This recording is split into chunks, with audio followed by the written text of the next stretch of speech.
Welcome to Public Access Anonymous Open Mic Show. Say hi, everyone. Hello. Hi, everyone.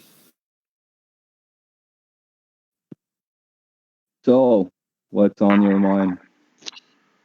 A skull.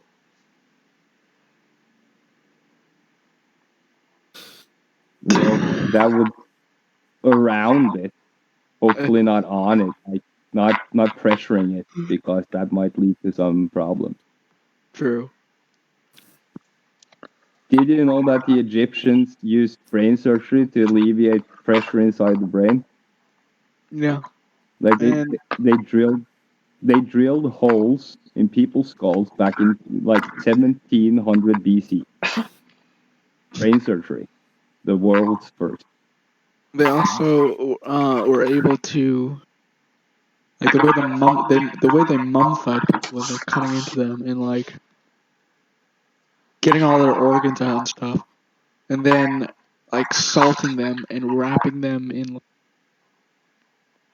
this wrap that preserved and mummified their body. And then they would like chuck them in a pyramid.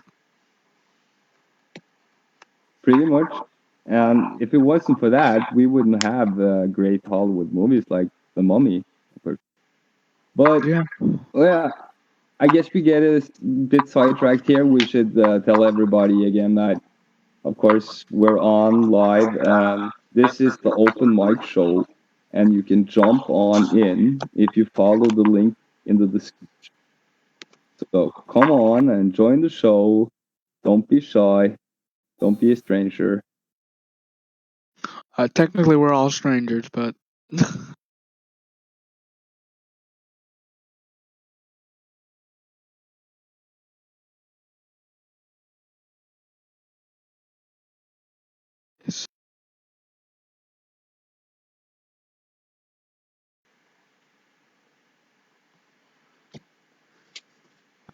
Anybody have anything to say today? Take over the world. Start with the world. What's up? The world is a big place. Yeah. So, like, Like, what's specific? like this is the thing. If you don't have anything to talk about, of course, then there's nothing to talk about. You don't have anything nice to say. Don't say anything at all. Yeah, but that, if you have something bad to say, we wanted you to say it. But don't start like using I don't bad have words. anything bad to say. It's too late in the day for that. Exactly. Wanted to catch me with something bad to say. Catch me like at 30 minutes before your ex open. Okay. Well, Elijah, since you're the trading guy, how do we make some money? Man, that's so easy. You need to have some money to start with, and then you need to decide, like, are you going to be aggressive, mediocre, really risk averse? And you could make like between, I mean, if you're, brave and active and, sharp and fast, man, you can make like 50 to 100% a month. Well, let's say that I don't have money to start with. I don't really like need the cart before the horse. I need it the other way around and working because I have skills. What then? Well, I got this buoy account. You get give you $1,000 to trade for $68, and you have the chance. I guess if you go 1, 2, 3, I guess it's 10 times. If you pass 10 challenges in a row, get $1 million account. Leverage is limited, so they won't let you trade like, once you get to $1 million, they're not going to let you trade 100 million. Okay. So I mean, if you're like willing to work, and then you got to be disciplined, and which means if you don't have a lot of time, then you need to put like, say the same 15 minutes to 1 hour every day at the same time every day. And And that's the only time that you trade. this was called the Buoy account, you said? Yeah, Buoy. I mean, maybe I could invite you to that server, but I mean, I got a couple accounts there. Yeah, if you could put the link in the general chat. Yeah, But they have a website or something, I'm guessing. Oh yeah, for sure. Sure. Yeah. Could you put that link in the description? No, not the Yeah, so the I'll general do like chat. 7 days no limit. Yeah. Right. Because In then the, we could potentially open mic chat. yeah, you can put it there, but yeah, we usually do the general chat. I guess we should. Too. Yeah, Cool. I guess we should have our own link Cool. chat. No, link channel. I mean, The guy that's yeah. running it, his name is Daniel. And how I met him is, and I guess he's a good friends with somebody else that I know for like 5 years that works at the broker, Australia. So another guy, he found him, and then I talked to him, and he's in Singapore. But what's in Singapore is the number one density in the whole world of ultra high net worth individuals. Well, they just got like just zillions and zillions of dollars. Like Singapore it's like replacing London as like the financial center of the world. They're a little bit strict on the rules and the laws, but they're flexible enough that allow some good bit of business. And I mean, I'm dealing there so far. But trouble. Before I get paid, I gotta send them some KYC, but I'm not worried. I mean, it's a small amount to get into, for what you could potentially make or learn, or because obviously anytime you start something new, you're in the beginning you're going to be a little bit slow, be like, oh well, but how many times are you going to crash your head into the wall before you say, I mean, it's easier than Angry Birds. I mean, trading is easier than Angry Birds for sure. It's way easier than chess. I mean, chess, that's hard. You want to play chess, man? Play chess for money, man. They will give you 1,000 real actual dollars to trade with for 68. Yeah, for sure. And so what it is they got some rules, and it's low leverage, which means you're not going to get full access to what you would get if you got an account there with the broker yourself. You could get way more buying power, because what it is if you're willing to put up $100, then we'll loan you something. But if you ain't willing to put up nothing, then so I mean the firm will put up the money, but $1,000, they're going to make it hard for you to lose their $1,000. So you'll only be able to make like 2 or 3 trades. The reality is that most of the teaching out there, it's all bullshit. Everybody's working for somebody else, or they're not telling you the whole story, or they're not transparent or honest, or they're making some shit in the back end, or it's always like some kind of shit going on where somebody ain't telling you the whole thing. But I mean, I've been trading for years. My dad was a trader, so at this point there ain't no tricking me. And the best brokers that one in Global Prime in Australia, because I mean those people,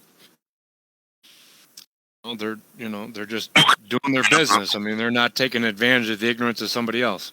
I mean, they're not making money based on screwing somebody else over. They're making money on volume and commissions. Yeah, exactly. So do you have any like investment? Excuse me. I was gonna ask, have you ever used TD Ameritrade for stocks? I'm trying to find a decent app to buy stocks.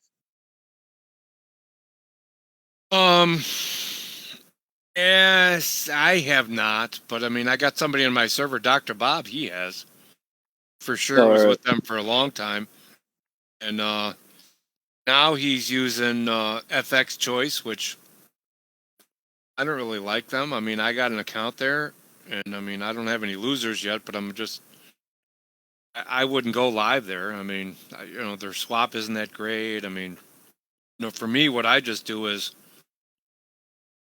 I just operate under another name. I mean, I have people that are all over the world, and only the people in the U.S. can't open accounts in Australia, but most everybody in the world can open accounts in Australia. Well, then somebody just opens an account, and then I just trade their account.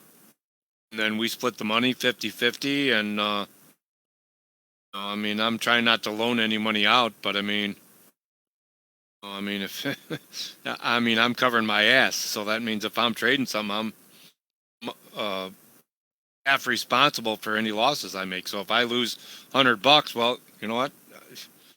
If I lose $100 of your dollars, well, I'm on the hook for half that. So I'm not losing anything because whatever I lose is I'm on the hook for half of it. So just like the profits, I'm on the hook for half of it. So, usually I'm just making the profits, and but mostly it's mechanical at this point because I mean I've been doing it that long that it's like hacking something.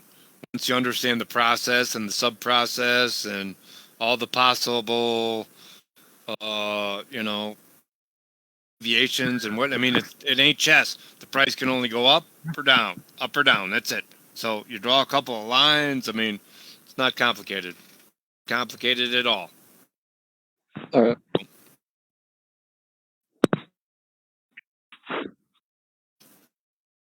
Anyways.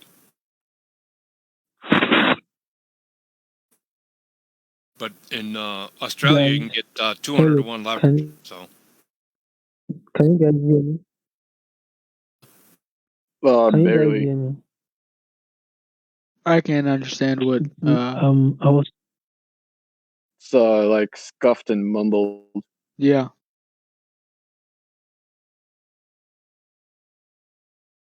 Can you guys hear me now? Yeah. That's better. Yep. Okay. I want I know you guys must have heard of Tor browser. You guys must have heard of it. Those that are trying to access the dark web, right?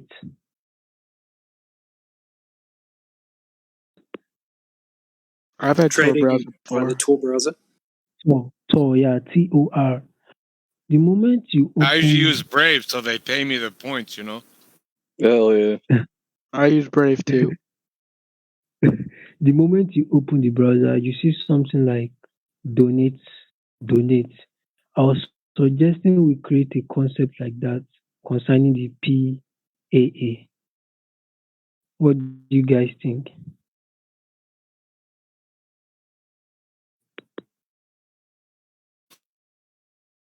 Well, I mean, how are you going to attach it to the browser?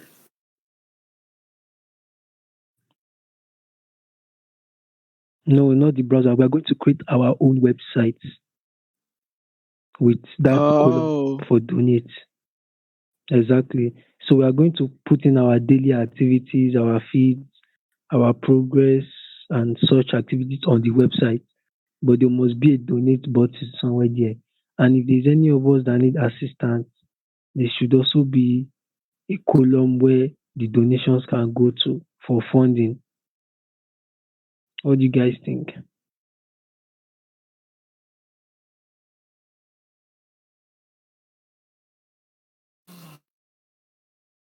Sounds good. So what you're trying to do is host a website on the dark web using Tor for donations. Not really Tor. We can use it. We can do it on the ClearNet. Oh, the ClearNet? Yes. Yeah, you could just make any normal website I would prefer the ClearNet. accept donations. Yes, exactly. That's exactly my point. What do you guys think? WordPress blogs are free. You can accept donations on that. I would think that's a good idea. It's more about how you're accepting them. If you're accepting them through any one of these merchant providers that track every move and have KYC requirements, know your customer stuff, then yeah, it's eventually it hits a bank or some sort of tracking somewhere, right? Unless you're doing Monero or one of the other sort of blind currencies. You have to find a way to fill out taxes on it.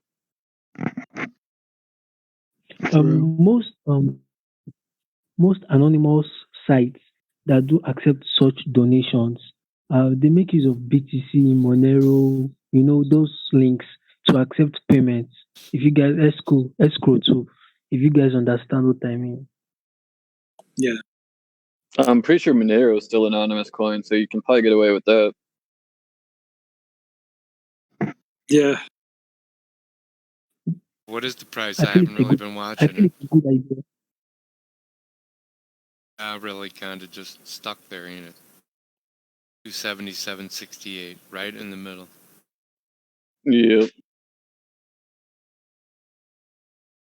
That's what McAfee liked, Monero. No, I like Stellar and Ripple. Who got all his money? I mean, the girl get all his money? I mean, what happened to all his money? There's no way the government got his money.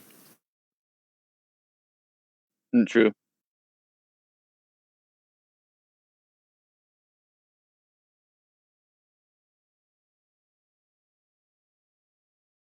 I don't got none of those Monero. Is there anybody I like here? the dot. Dot's the one I like the best. Yeah, I only have 2 dot. As long as you accept I funds. don't know how many I got. I don't got that many, but I got probably at least 10. Oh, nice. Last time I think I bought it was like at 14 and 15, and I just keep I bought 2 at 14. And so this last big dip went to 21.96, didn't it? 21.96. I want to buy some at 22. I don't know if I got any money in that account, but it's at 35.20 now. But if you look at the order book, it gets pretty thick at 34.80, which is bottom of that last swing is like 32. Going down, and what that is that's the reaccumulation going back the other way. Because every time it goes down and it spikes like that, that's the profit take. I mean, ever bought that at 36, 32. And if they are, I'm still learning all the terms like double wedge and flags and all that. Well, see, most of that's like BS. Most of it's about what's... No, I know so. Most of it's about what the order book is and what the orders are, and what it is there's 2 piles of orders, one at the top and one at the bottom. The pile of orders at the top is where they're selling, and the pile of orders at the bottom, that's where they're buying. Because they're always contra trend. It's always reversion back to the middle. No matter what the middle is, no matter what you think the trend is or the breakout, I mean, all that's just bullshit. Because once you're in the trades, if you put the stops on the orders so that you can't lose money, I mean, I don't know, I can't explain it tonight, but when the price goes down, it's when it's on the asset's on sale. I mean, that's when I want to buy more. Always buy the dip. Yeah. So when it's I wish I bought more at 14 and 15. I damn didn't, and I only bought I don't know 2, 3, 4, 5, 6. I'm not even sure. And I don't even know what my average is, other than I know that I'm in a long-term position and I'm buying this one. Buying as it goes down and selling as it goes up. Yeah. And I'm not really, selling as it goes up to take some profits maybe, but Not really on this one, see, because what the reality is, if you compare this to Forex, this one is paying swap. And that means this one's paying interest. This one's paying 12% interest. It's compounded like every 3 days or something. I mean, I'm not keeping track of, when they roll it and add it to the balance, but, I mean, this is a good one. If you look at it, I don't think it got below $10. I mean, I don't remember when, I haven't been in this one a really long time, but I mean, it's only been back to $10 once. Yeah. Since it went up and came out, so I like this one. I mean, it's 12% in the staking, so and it's not that big of a risk. So I mean, if I've got 8 of them or 10 of them or 15 of them at 35, that's nothing. Yeah. And I don't care if it goes to zero. If it goes to zero, I'm buying it all the way down. I'm going to hold it and collect the swap, and I'm going to hold it and collect the swap and put extra money in it, and But I haven't. Just because of what where I can deal this one, but because Kraken sucks, and they just got busted by the fucking government, so that's good. That means they're gonna be snapping the line a little bit more, or they're gonna be like, oh well, they're watching me and they're keeping track of this, and I'm gonna have to get honest, and I'm gonna have to stop cheating these people, and Yep. So you're all for they busted them for financial big money. regulation?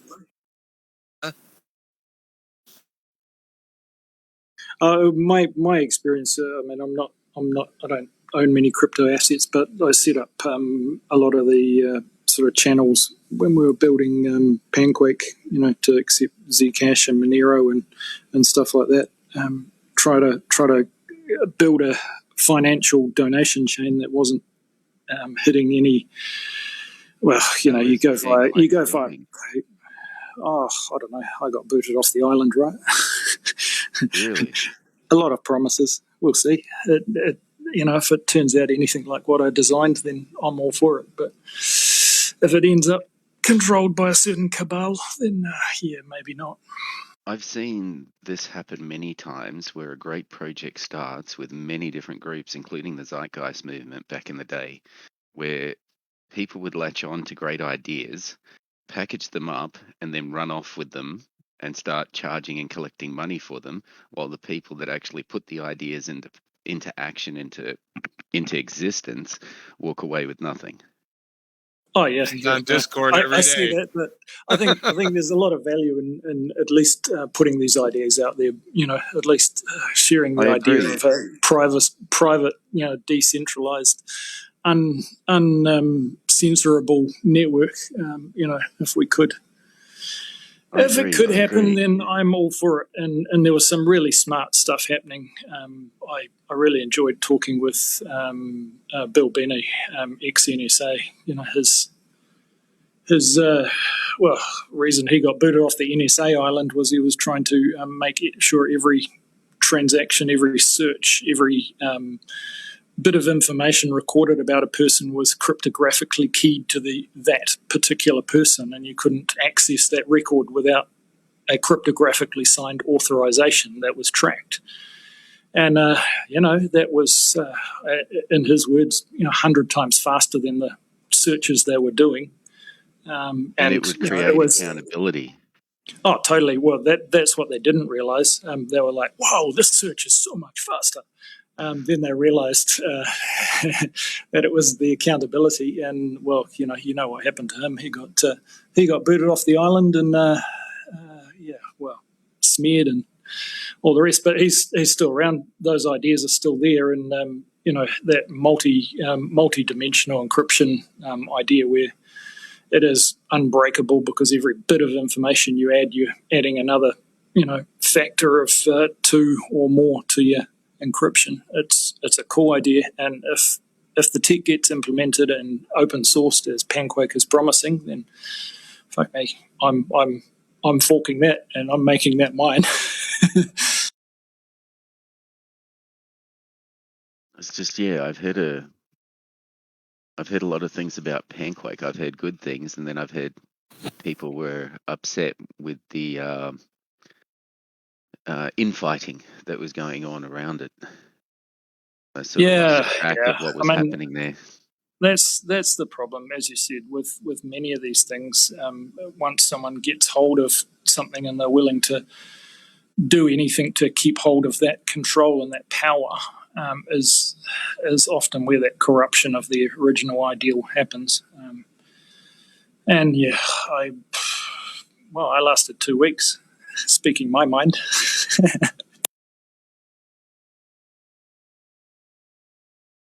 Didn't school teach you to conform?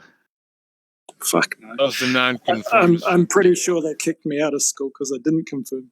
Yeah, I think, I was homeschooled for a long enough period that school became foreign to me. You can't go around sharing ideas and things, thinking individually like CC0. It's not with the Chinese. Public domain. Let's share these ideas. Someone might implement them.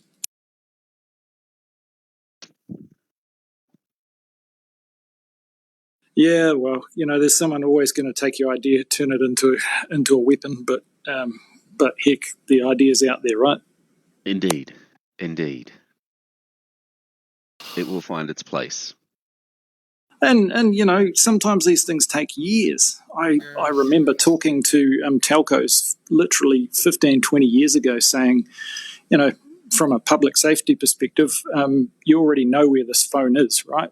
If someone gives a call for help, can't you get that information to the person that can help them, or is it still a manual process with a bunch of things? And I'm happy to see that 20 years later, the likes of E911, which was a really bad implementation, or the New Zealand one, which I was directly involved in implementing, is a privacy respecting thing that when you make that call for help, then your location can be securely and anonymously sent to the people that can help you. There was a case that really crystallized it for me was a guy standing on a bridge over a motorway, a freeway, called emergency services and said, "I'm about to jump, come and stop me." And they were literally within 40 meters of his position when he did jump, mainly because they couldn't figure out where he was. It's sometimes that information has to be, encoded in a way that's respecting your privacy and sent to the right places. But, if it's auditable, if it's tracked, if it's traced to the point where you can say that bit of information was sent here, shared here, modified here, used for bad here. And that's what I love about, say, blockchain tech, where you can follow every single bit and trace it, and cryptographically that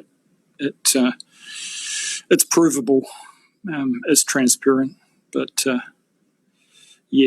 don't know. Too often our information gets enclosed in some proprietary format and used against us. We can't claim the ownership of it.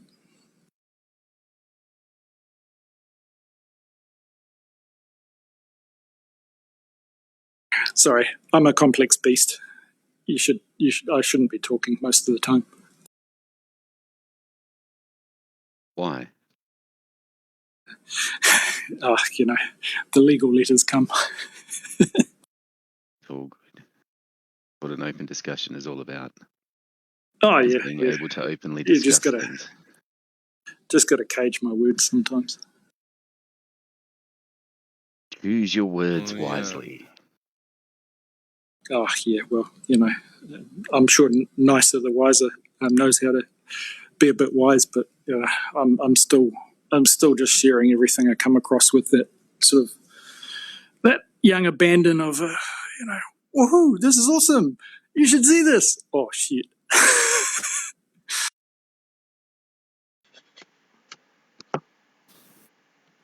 But if it's something that I know is going to be used against me, I usually tag it with something like OSINT, open source intelligence. At least they can find it. Oh, they're stupid. They couldn't find it if you dropped it on their head. Oh well, it's always good to leave these breadcrumbs. Maybe one day someone will actually provide me with an authentic live stream. It'll be pretty hard to Authentic live stream of what? me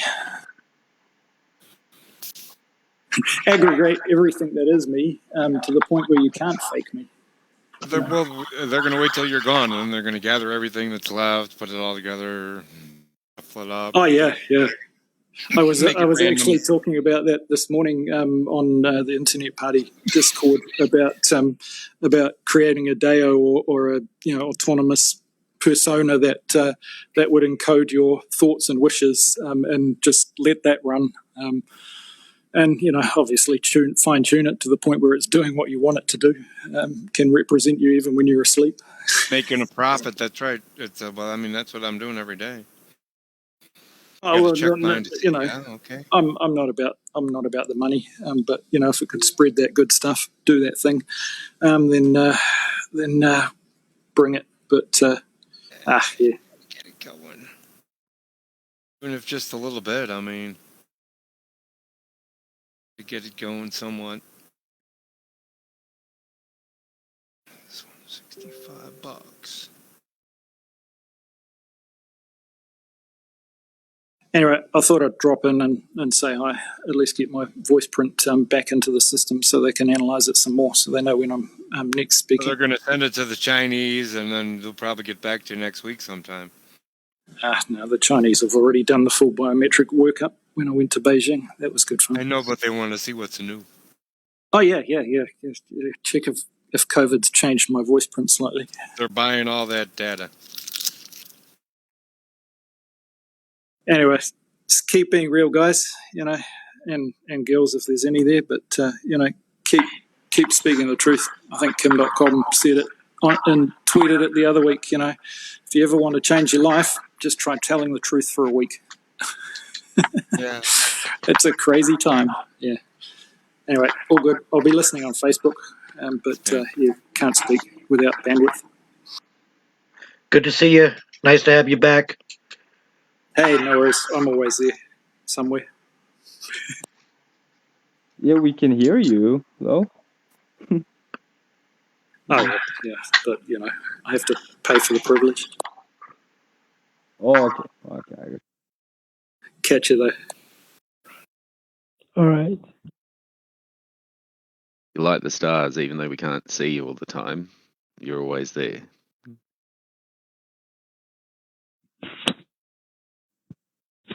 Well, we are going live on Facebook. Layout. Please mute yourself, Cypher. Okay. Thank you. We get feedback. You'll probably want to hear it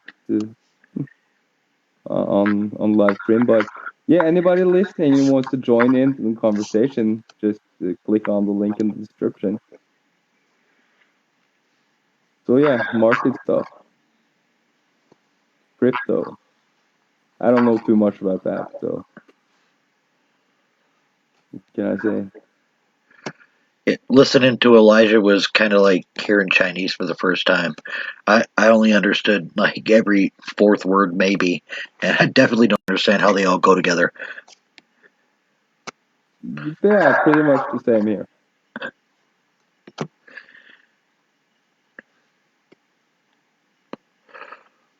Well, yeah, there's a lot going on in the big world, I guess, especially with infringing on people's rights and stuff.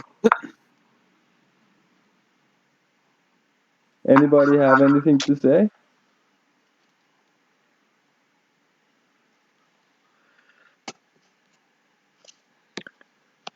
I could talk on for hours how we're suppressed by the governments and medias and religions and what have you, and how we all need to be responsible for ourselves and our own outreach and environment and make the changes that are needed before we're put into cages and enslaved and replaced, by robots and mind control technology. But I think for the most part, everybody sees that at least to some extent. But if we don't start doing something with that awareness, we're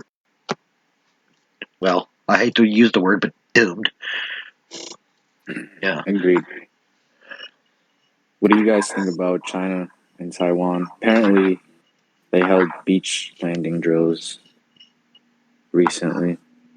So it seems like things are getting worse and worse. Since the flyovers, they've had ground training, quote unquote. We know it's a show of force. I heard about the flyovers. I didn't hear about the boots on the ground. That is another step of escalation. Yeah, it is. Wu Dong.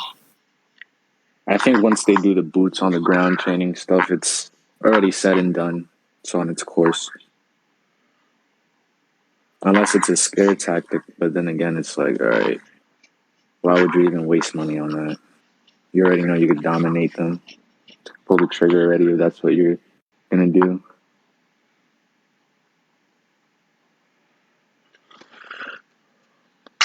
Well, also, I did just see today on one of the BBC news feeds I follow that the Spanish rights attacked Biden over Columbus and conquests.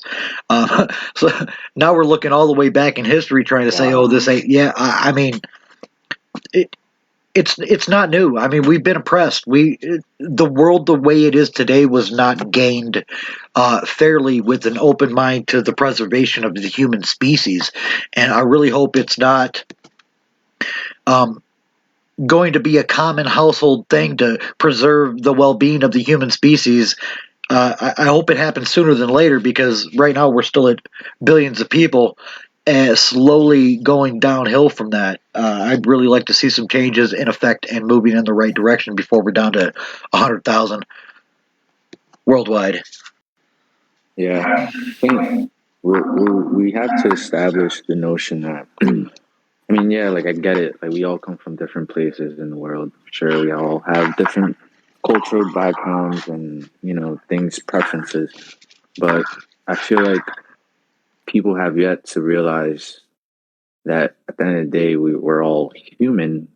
And if we get together on that behalf, then we'll make much more progress against oppression. Because oppression, the only reason I feel like the only reason it's so hard to attack is because there's so much division.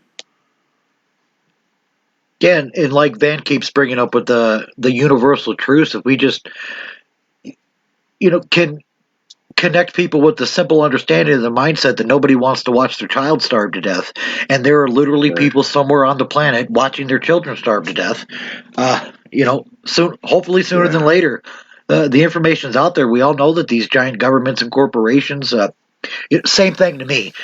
I believe the banks, the governments, and these large organizations are all either the same few people working back and forth in a little triangle or an umbrella.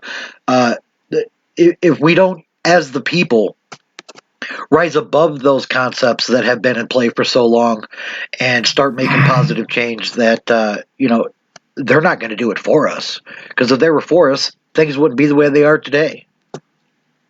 It's true. And then there are the ones who are kind of pulling the strings behind the scenes. Apparently, there's I forgot how much of them there are, but I believe it. I'm gonna just say 100 just to be safe. But apparently, there's like 100 individuals who together have enough capital to buy the world. So, yeah, there's those guys. I mean, who knows what the hell they're doing and what type of influence, where their influence is, and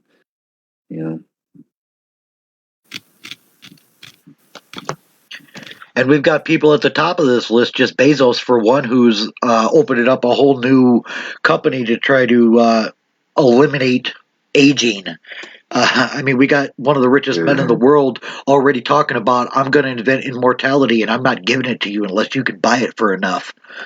Literally. I mean, I don't know the day I saw that article, man, that had to be the sketchiest Black Mirror shit I've ever witnessed. I didn't expect to see immortality like ever on like a news article or anything like that. So that man is evil, man. He's an evil villain. And then purchasing all these pharmacy stuff. at the same time while Bill Gates is purchasing all the farmlands. And if anybody remembers the UN conference where Bill Gates spoke up on population thinning, we are in the middle of this dystopia already. It doesn't look as grim, but we need to realize blood is already being shed in this war. People are dying, our children are being captured and injected against our will, and if we speak up against it, we're the bad guys. Yeah. Yeah, the less we make action, the more and more, the deeper and deeper we're going to end up in this. And where it's going to come to a point where maybe this is a stretch, but honestly, not so much. It's going to come to a point where if we speak, it might just end up in execution. Or at least considered treason. Assange. I mean, he just did his job, and they've captured him and held him for how long? And you can see the photos from when he went into the last time he was seen in public. I mean, he looks like he's aged 20 years.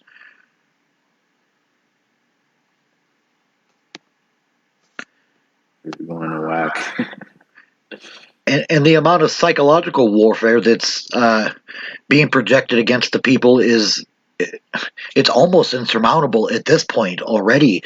Our children are taught and programmed to repeat this rhetoric over and over and over again.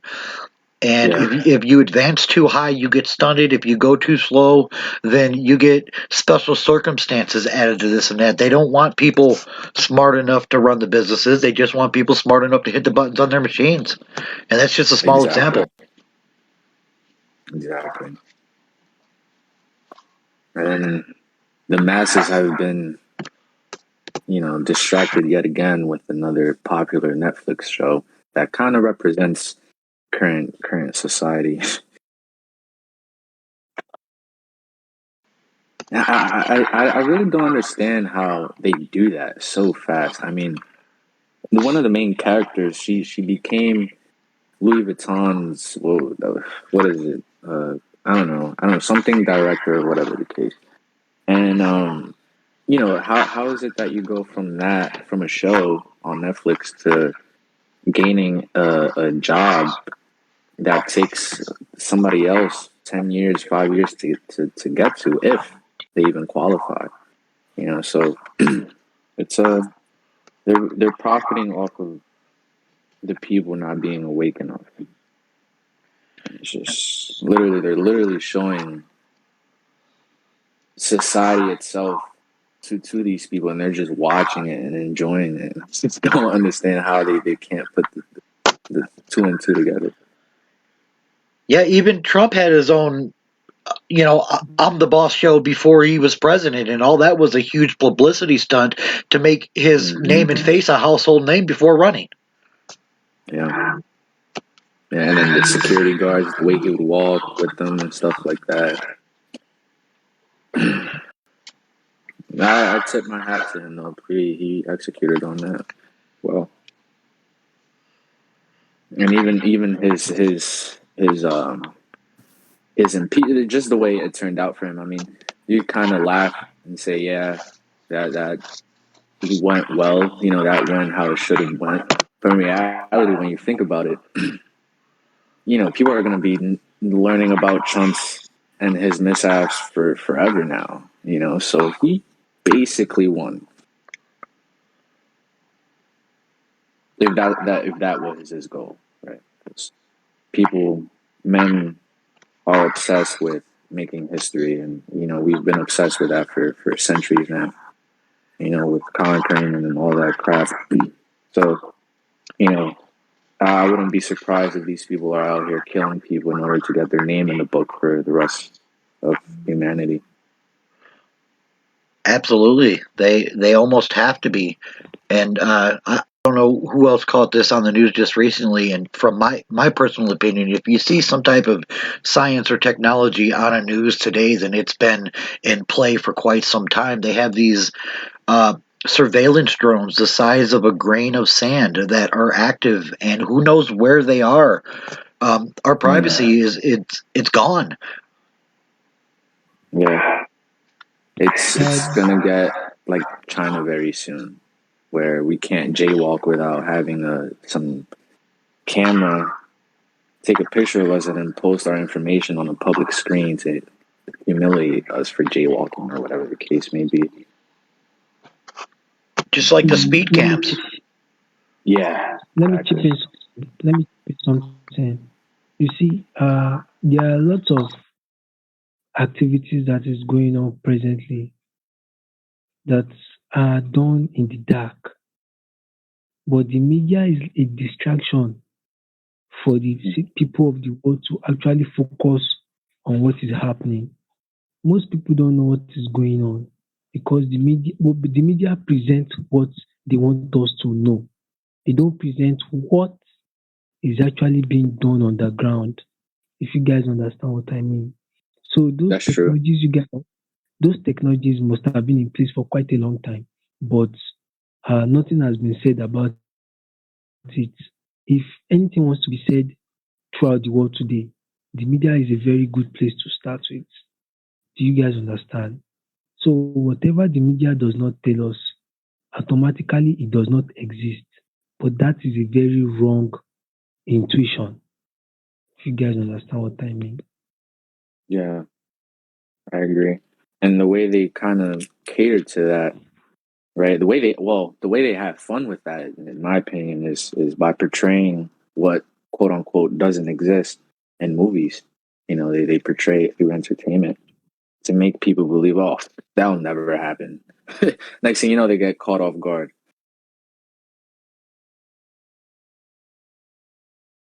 Exactly. Yeah, man, things suck. Now we have to find a solution fast because yeah. Well, have you guys played? Have you guys played Call of Duty Advanced Warfare? For those that have played the game, I want to take you guys back to a memory lane where a stereotype was introduced into some of the soldiers. A type of poisonous gas was released.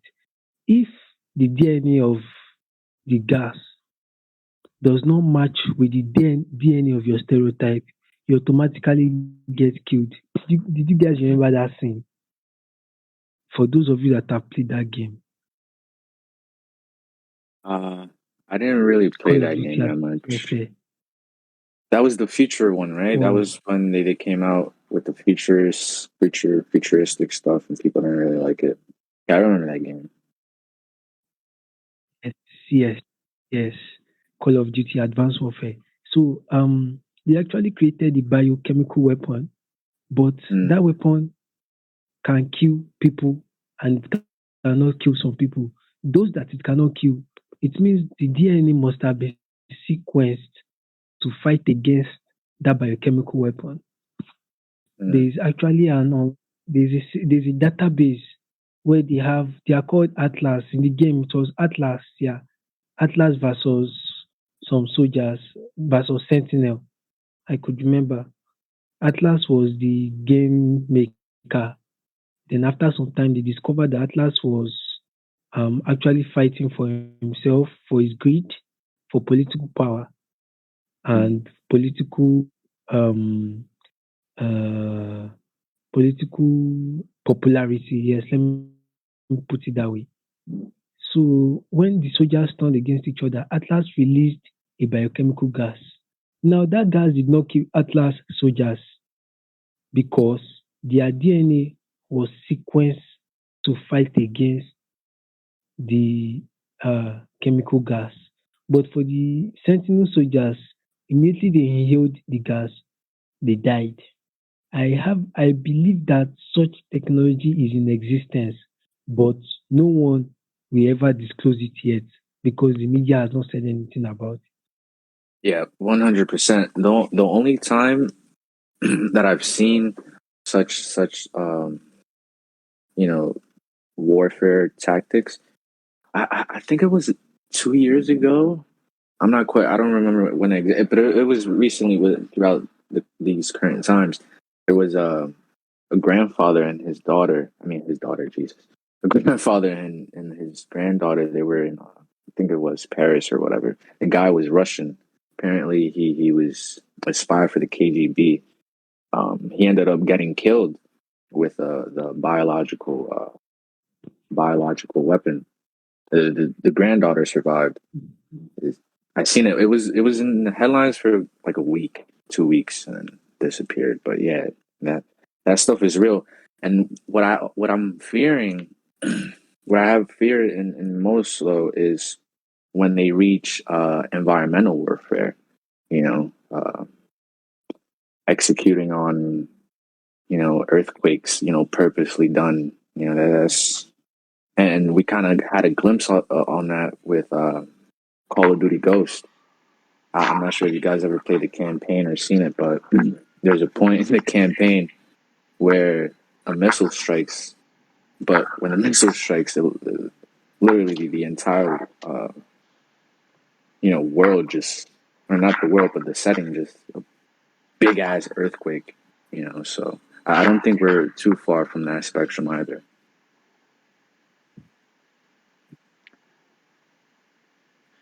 I don't think we're far from that either. And I mean, there's no documented proof. Of course, they're hiding this, but who's to say these new volcanoes popping up isn't part of that? They just tested something in the ocean, and that's what happened. True. If we can make islands, we could definitely control whether or not one stands. Every time somebody says, Russian this and Russian that, I think, why are they in such a hurry? And then the rest of the context of the conversation falls into place, and then I feel like an idiot. This is what happens. This is what happens when you walk in to halfway into a conversation and have no idea what's going on. That was actually a good one. Pay no attention to me. It's early morning, and I need more coffee. Nice. I've strayed away from coffee. It doesn't make me feel good after. After about 3 cups, it'll keep you regular. Yeah, I'll probably try it tomorrow morning. Yeah, this world is going to shit faster than I expected, honestly. Not necessarily. In some places, yes. In other places, no. Yeah. I mean, there's Japan. They're still cool, I guess. There's still many other countries with many other good things that are happening. These are just a few things that are taking our attention. Do not be fooled with the loud things that are taking your attention. May appear like they are the majority of the things that are happening, but there are other things that we cannot see. You know what I mean? So, don't be disheartened. We don't have a Palantir, the all-seeing eye, to be able to see everywhere simultaneously. But the negative things tend to be the loudest, that grab your attention the most. So, of course, when something negative happens, it can seem like that's the only thing that's happening. But things aren't always how they appear. Agreed. I can second that. Very well said. I just don't want people to be disheartened. Yeah, I agree. We should focus more on hopefulness. The bravest, strongest person isn't the one that doesn't cry. It's the one that sheds a tear quietly to themselves or to their friends, loved ones, or whatever. Then picks up the sword and continues the fight.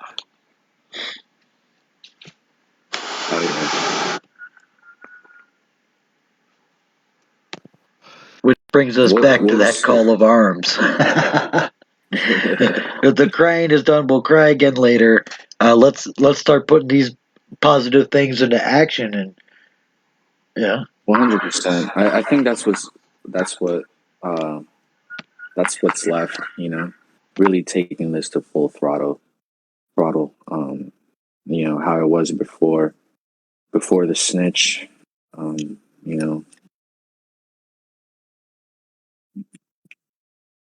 I think we tend to do pop-ups here and there or whatever. It's not going to work that way. We need consistent exposure. I'll tell you what is consistent, though. People waking up to what's happening, to the uncertainty of what's happening, or they're waking up to something and they can't shake the feeling that something's not right. Yeah. They may not know exactly what it is, but something's just not right. You know what I mean? Like, it just... And they know it.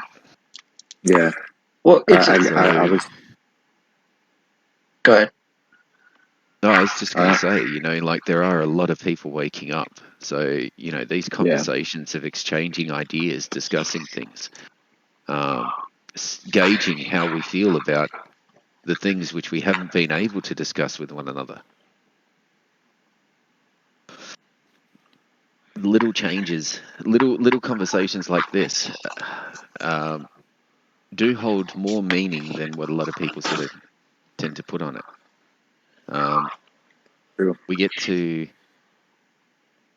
notice and see that we are on the same page, even though we are separated by, you know, thousands of miles. Down to the core of things, we're all the same. We all want the same things. It's the common ground that we're finding in every conversation that we have. We can relate to one another. And this shows the interconnectedness of it. So it may seem like we're not doing anything right now, but just the fact that this conversation is taking place is testament that something is happening. And all things start in small steps first. Every great journey was always started with that one small step. Very well said. I needed to hear that. Yes, absolutely. And I strongly agree. At the same time, I'll use the analogy again. We're like lobsters in a boiling pot. I think what's causing these people to wake up as they're waking up is noticing that they're not in a nice warm pool anymore. Now it's a vat of boiling water and the lid's about to get put on. If we don't start working together to get everybody out of the pot, we're gonna, we're gonna be somebody's meal. In many ways, we've been somebody else's meals for generations now. I mean, the vast majority of the people go and slave all day and neglect their family and children and their environments to go serve this moneybags guy who's actually able to do that. So their children benefit, their environments benefit, and then ours look worse. You know, our children are shipped to these what are called schools, but these social conditioning areas where teachers who aren't teachers, they're just mimics now, aren't actually allowed to read, and they have a set curriculum of things that is ever changing based on government whim. And we're actually already, in the most part, taken away from the influence we have on our children. This is the thing that what you just touched upon that I find a little disturbing, to say the least, that the school curriculum can change depending on which government group is in power at the time. The school curriculum or the education system should not be able to change with every time a party changes. That's just ridiculous. Yeah, I agree.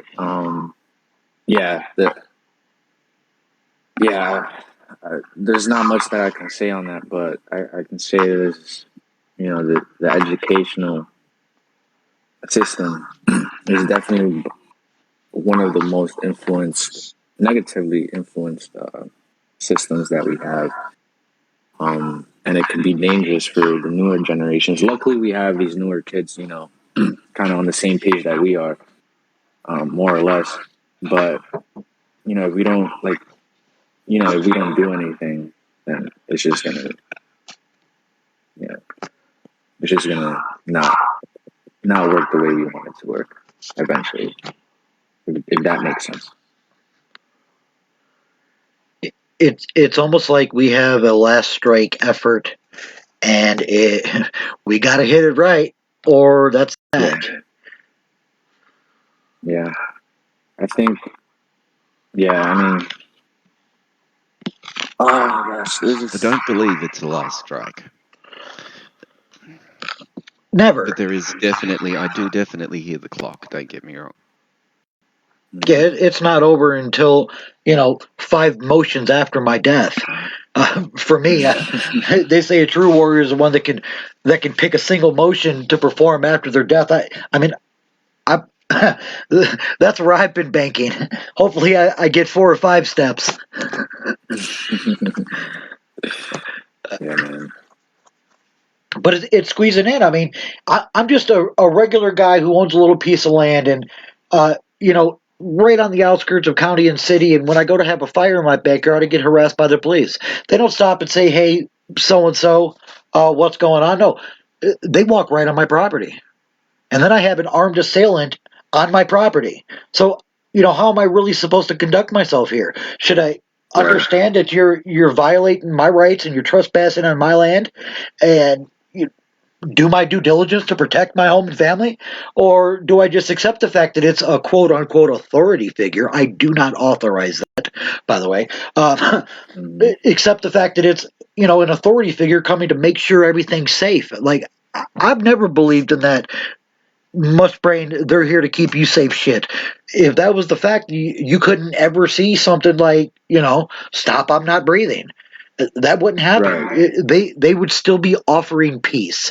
The peace offerer position transitioned into police officer because it was easier to control people's behavior and prevent these things from happening than to actually put into work to maintain things as they go, because that's what's never going to stop change. We're always going to grow somewhat. We're always going to change somewhat. Younger generations are going to grow. They're going to have different ideas, and we need to be able to adapt with the motions of this change as it goes. And that's just not happening. We're trying to create these stagnant bylaws that we must obey, and then not to act outside of this particular parameter, all the way to the point to where people are asking permission to go to the bathroom a week before they're expected to be adults who are contributing members of society. 100%. I agree with that.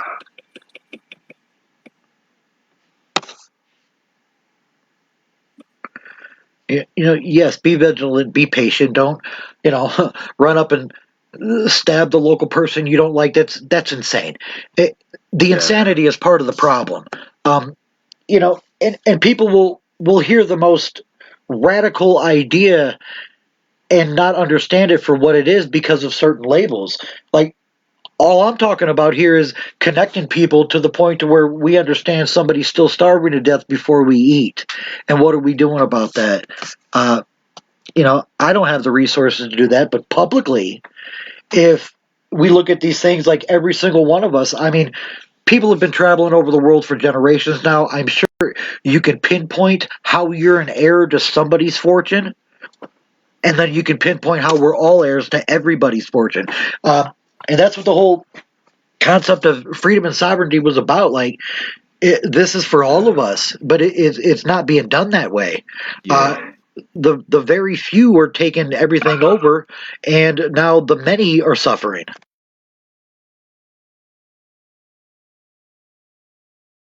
Yeah. He's just jumped down.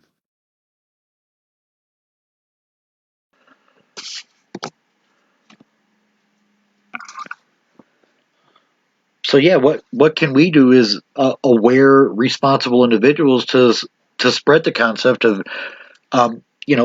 achieving this level of consciousness where we're not only aware but also doing something. Yeah. How can we hold these? Be aware, share knowledge. Be Yeah. a good example. Be the beacon. Be the light in the darkness. Yeah. You can do a lot just by example.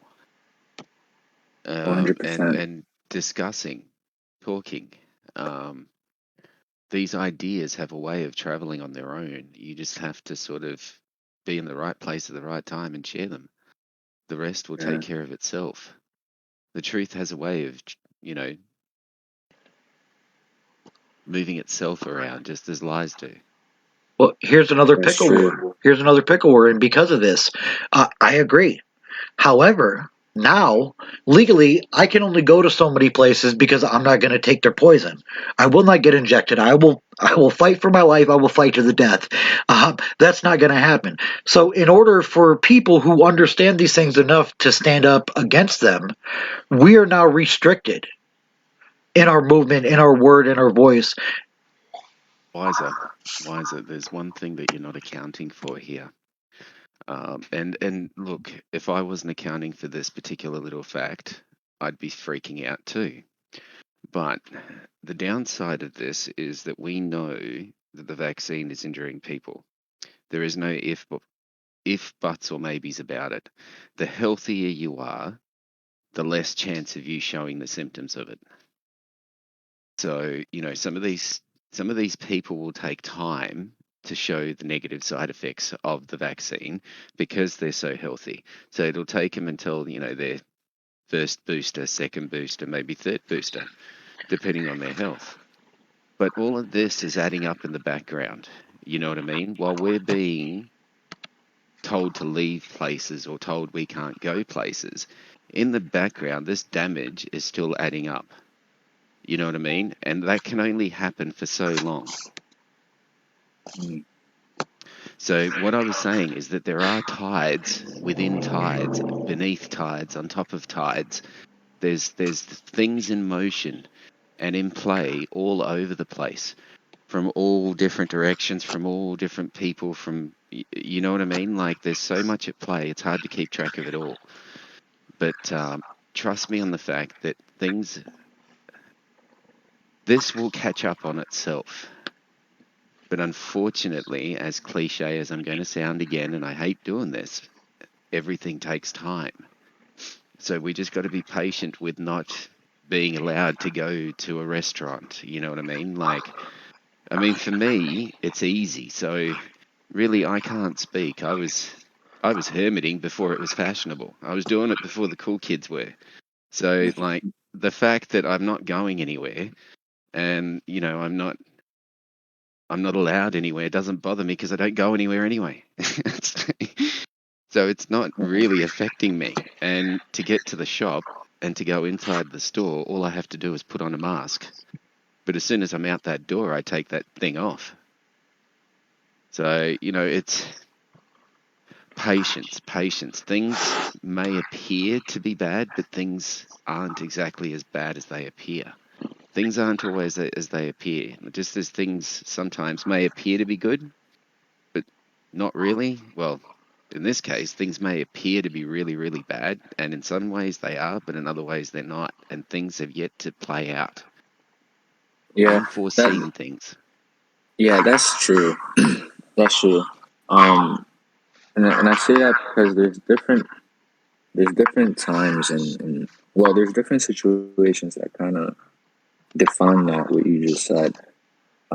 One situation that kind of makes me believe that everything is just wrong, like everything is. And imagine having to have vaccination proof in order to use a restroom somewhere. I mean, what am I supposed to do? I know. The insanity. See, what's happening is right now we're in a psychosis. Well, we're not. Most of the population is. So they, while at the same time trying to hide the negative side effects, while in a psychosis, give it time. All of these things, like the psychosis part, has its own part to play in this as well that's yet to play out fully. The realization of people when they snap out of it.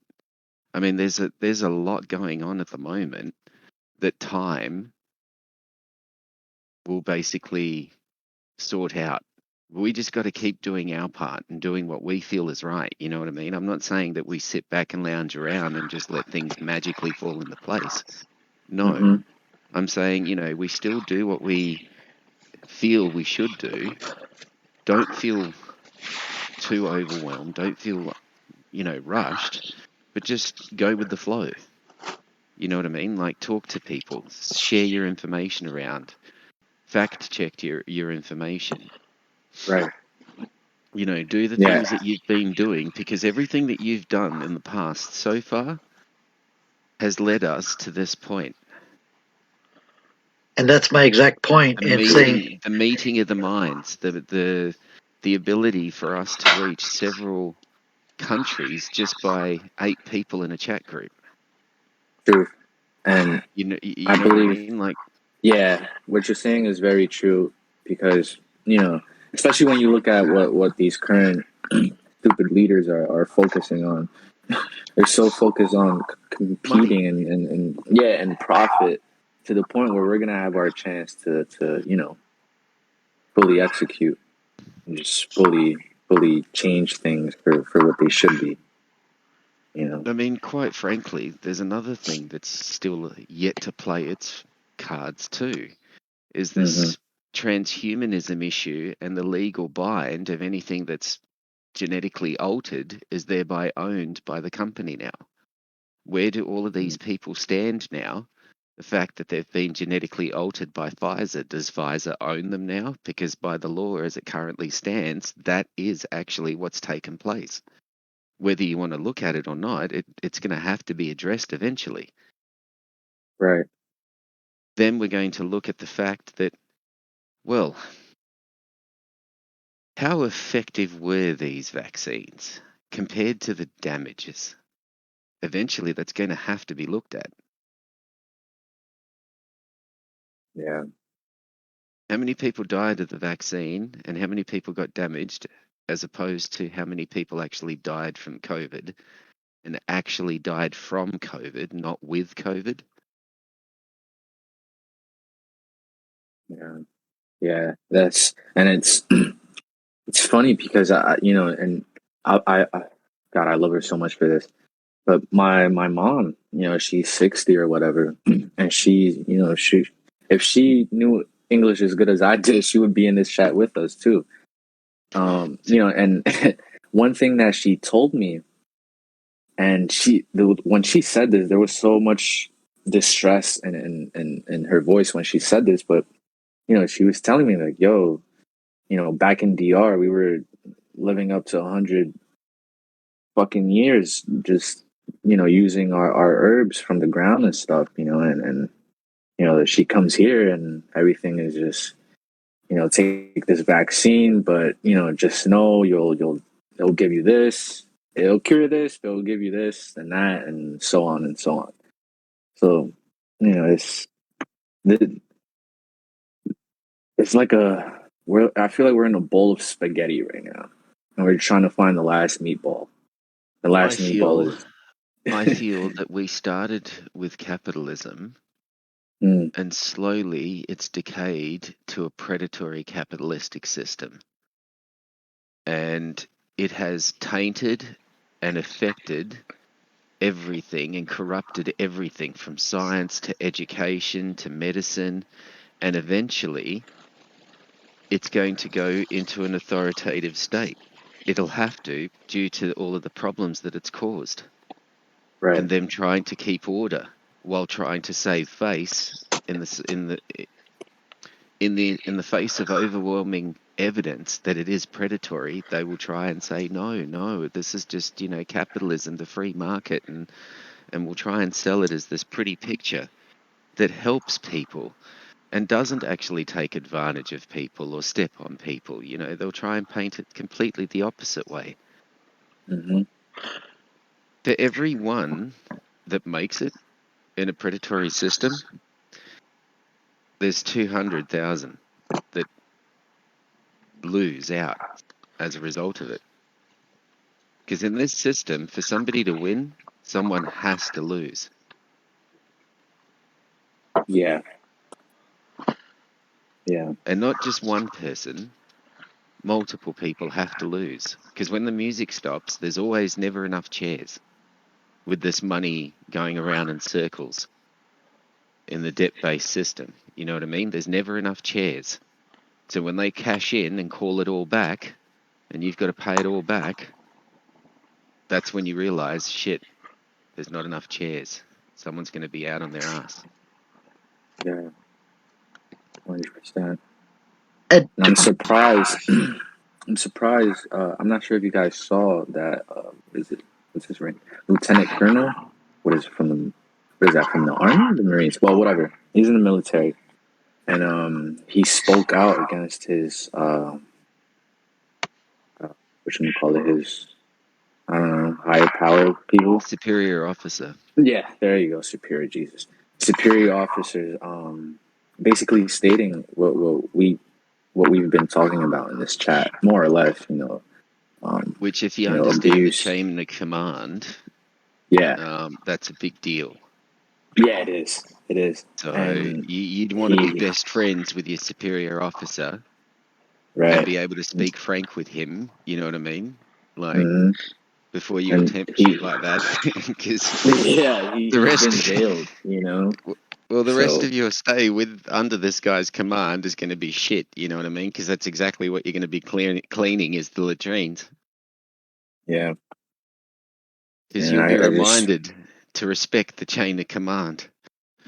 yeah. Also the military. I didn't know this, and because I was going to join, I have a small passion for helping people with whatever, but I didn't know this, but when you join the military, your right to speak on matters is taken away. It's what they say and how they say it. That's what goes till your contract is over. Which is very, very, very dangerous. And I just feel really bad for the guy, because he's speaking on things that matter, things that need to change, and to be jailed for it. Simply words. To be jailed for words, not even hateful words. Just it's insane. It's insane.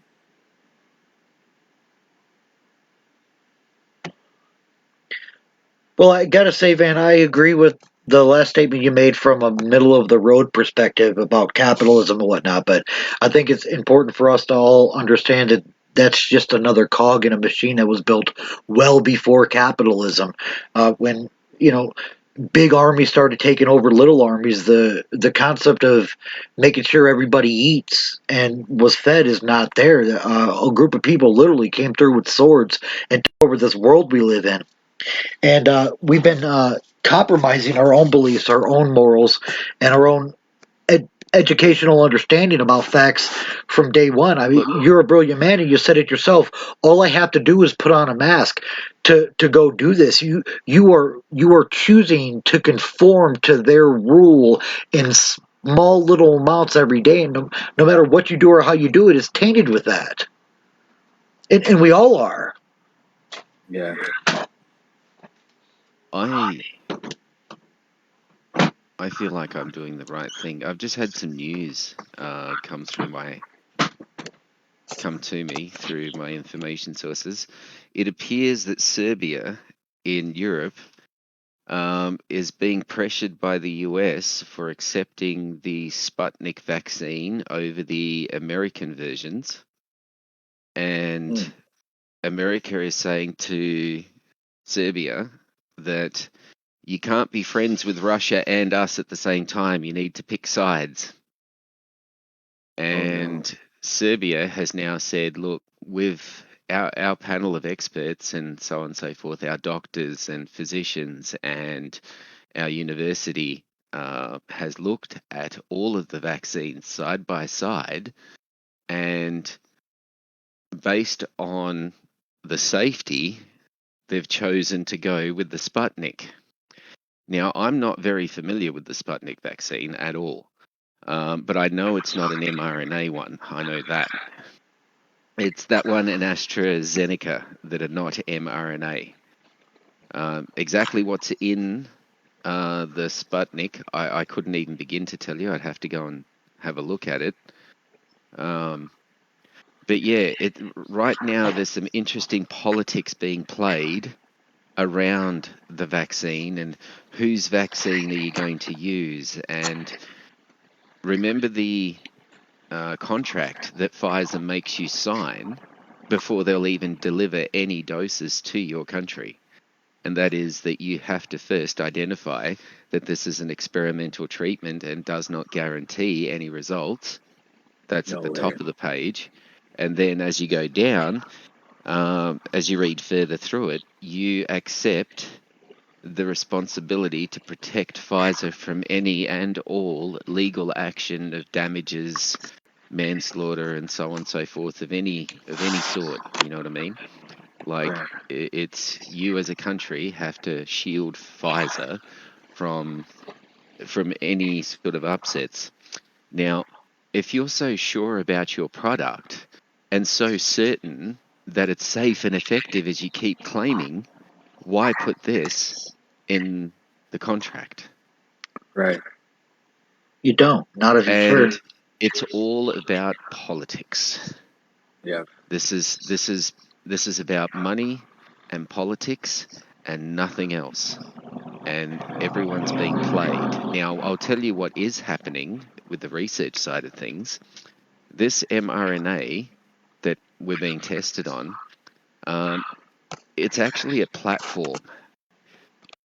So what happens is the technology of the lipid nanoparticles coating the mRNA, keeping it intact so it could, get to the area.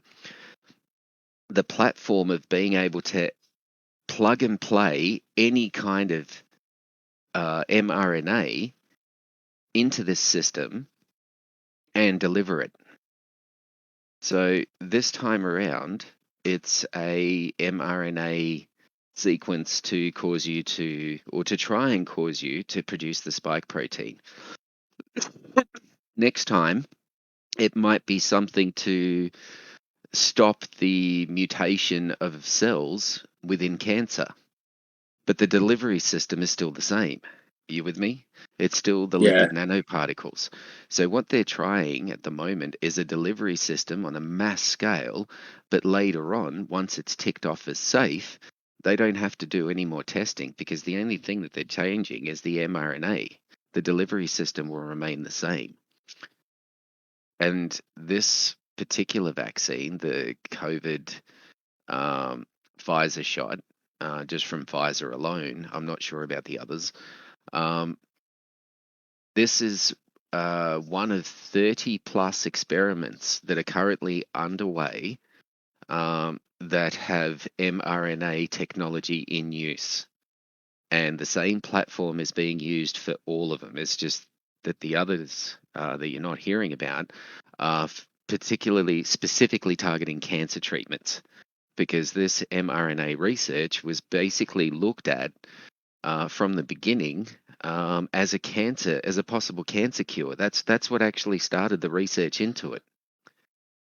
It wasn't started to make a bloody flu vaccine. It was started in the hopes of it may lead to a way of curing cancer. Because what was happening is with cancer is a cell was losing its programming and would not stop reproducing or growing or mutating or whatever the case may be. But the point was that its programming was lost. So if you could introduce via mRNA the programming that was missing to those cells, in essence, you could hypothetically, by theory, reverse that cancerous growth in that area by fixing the programming glitch. So, like how mRNA research started and what it started for, which was in the hopes of curing cancer, and what it ended up being, which is a massive money-making thing, and disguised as a flu treatment, when all it is basically a jab that we're getting with mRNA in it, coated in a lipid nanoparticle, which is the delivery system, but it's not doing jack shit for the flu. All it's doing is giving a vaccinated person is now acting as a host for the virus to incubate in and mutate, grow, and move on, become a new variant.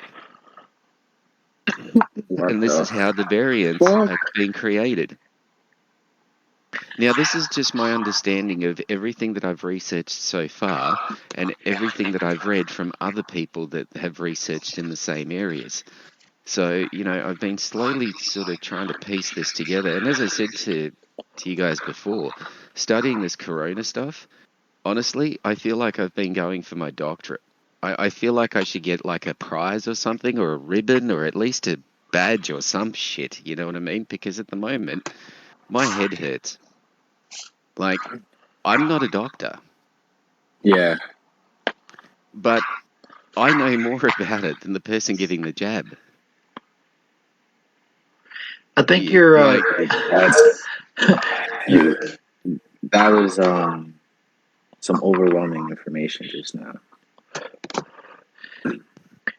I think you're a bit too nice to our oppressive overlords who's been controlling the course of human history since the invention of banking. But other than that, yeah, you're saying great things. But I think you're making light of a lot of things that are very dark, and at the same time, you're using that light to give attributes to things that don't exist. These things are not to cure cancer. That makes too much money. These things are to control humanity, to put us further in cages. If there's any kind of edit that's going to put, it's going to be our ability to think freely. What I invent something for, right, does not dictate what somebody will use it for. I know what my intention was when I invented something, but what it was going to be used for, I cannot foresee. You with me? It's always the wielder. So yes, it did start off as cancer research, but in the hands of somebody else, that's not where it ended up. Right. The reason I try and make light out of dark things is you're going to be left with two emotions. You're either going to laugh or you're going to cry. Now, I haven't got time for crying, and I like to crack jokes. So I'm going to be a bit satirical, a bit sort of numbed by it, because you got to keep focus, you know what I mean? You have a little bit of a giggle at the stupidity and the irony and the ridiculousness of it, and the fact that people are just doing it blindly, and then you move on. You know, you sort of stick to the plan of trying to reach people, talk to people, gauge on, you know, what's happening, where they're at. Discussing things with you guys is actually, like, it helps me as well. I'd like to think it helps you guys as well. But I got to be honest with you, I am getting a lot of information from this. I'm getting feedback on the pulse of the society. Wow.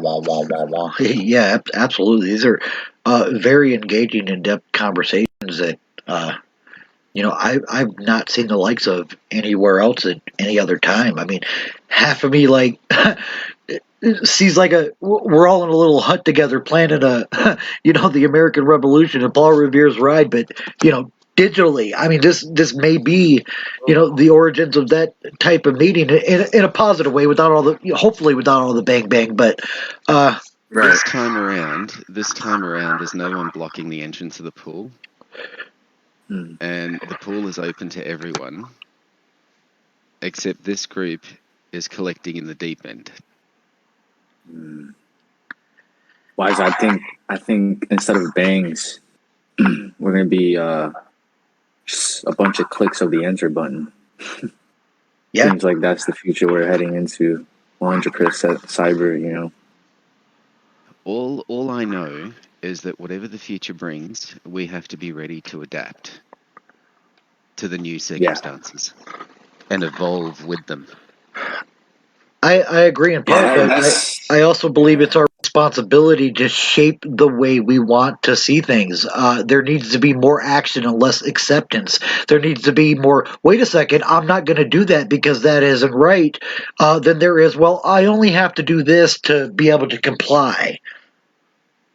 Yeah. I mean, one of the things, the last Last American Vagabond, it has a very unique group support, because what's happening is that Ryan Christian's videos are being removed and censored off of YouTube, and being called medical misinformation. Now, the ridiculousness of that statement, I'm not even going to begin to pull apart because it's just way too easy.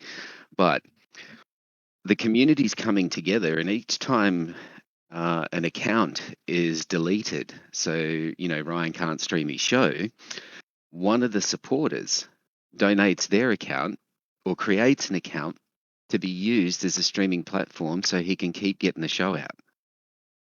So every time they take his account down, we just put another one back up as a group thing. You know what I mean? Like, it flows so fluently that you almost don't even need to ask people to do it. Like, it's just they're just doing it and then donating the account. You know what I mean? Yeah. So this is people adapting to the circumstances. The circumstances have been imposed on us, and this is people readjusting to work around them, circumvent them. Agreed. And thereby, I think it's just little things like that. Sorry, go ahead. I think it's greatly beneficial to get ahead of this curve, and then start be in the position where we start implementing these things that we see moving and planning 5, 6, 7 steps ahead. In my opinion, capitalism was the plan for inventing banks. So yeah, make 100-year plan and follow it through, and then adapt with the change and augment your plan as you go. But there needs to be some type of conscious awareness to understand what's going on through the course of human history as we make it, as we build it. Well, the wise know to study history, because if you don't know what was, you can't understand what is. It's a repetitive loop. You really only got to look at a few segments to see how that fractal just spirals out. It becomes stronger with each turn. Hence the spiral out, absolutely. And it becomes more possible for greater things to happen, but also more possible for not so great things to happen, as we're experiencing today. That's the yin yang for you. Energy flows, and it flows in a wave pattern. Sometimes the wave's up, sometimes the wave's down. You've just got to learn to surf, my friend. A good analogy. Sit back, conserve your energy until a good wave comes, and then make the most of those waves when they do come, so those waves aren't destructive, but can actually be used as waves of positivity. Absolutely, here we are. There is ways to transform negatives into positives. That's where true magic happens. I want to disagree. I want to disagree. Yes, there are ways to make sure bad things don't happen too. Primarily, that would be the optimal course of action. But in the same sense, like I could put it in an analogy, right? Sometimes you've got to be cruel to be kind, right?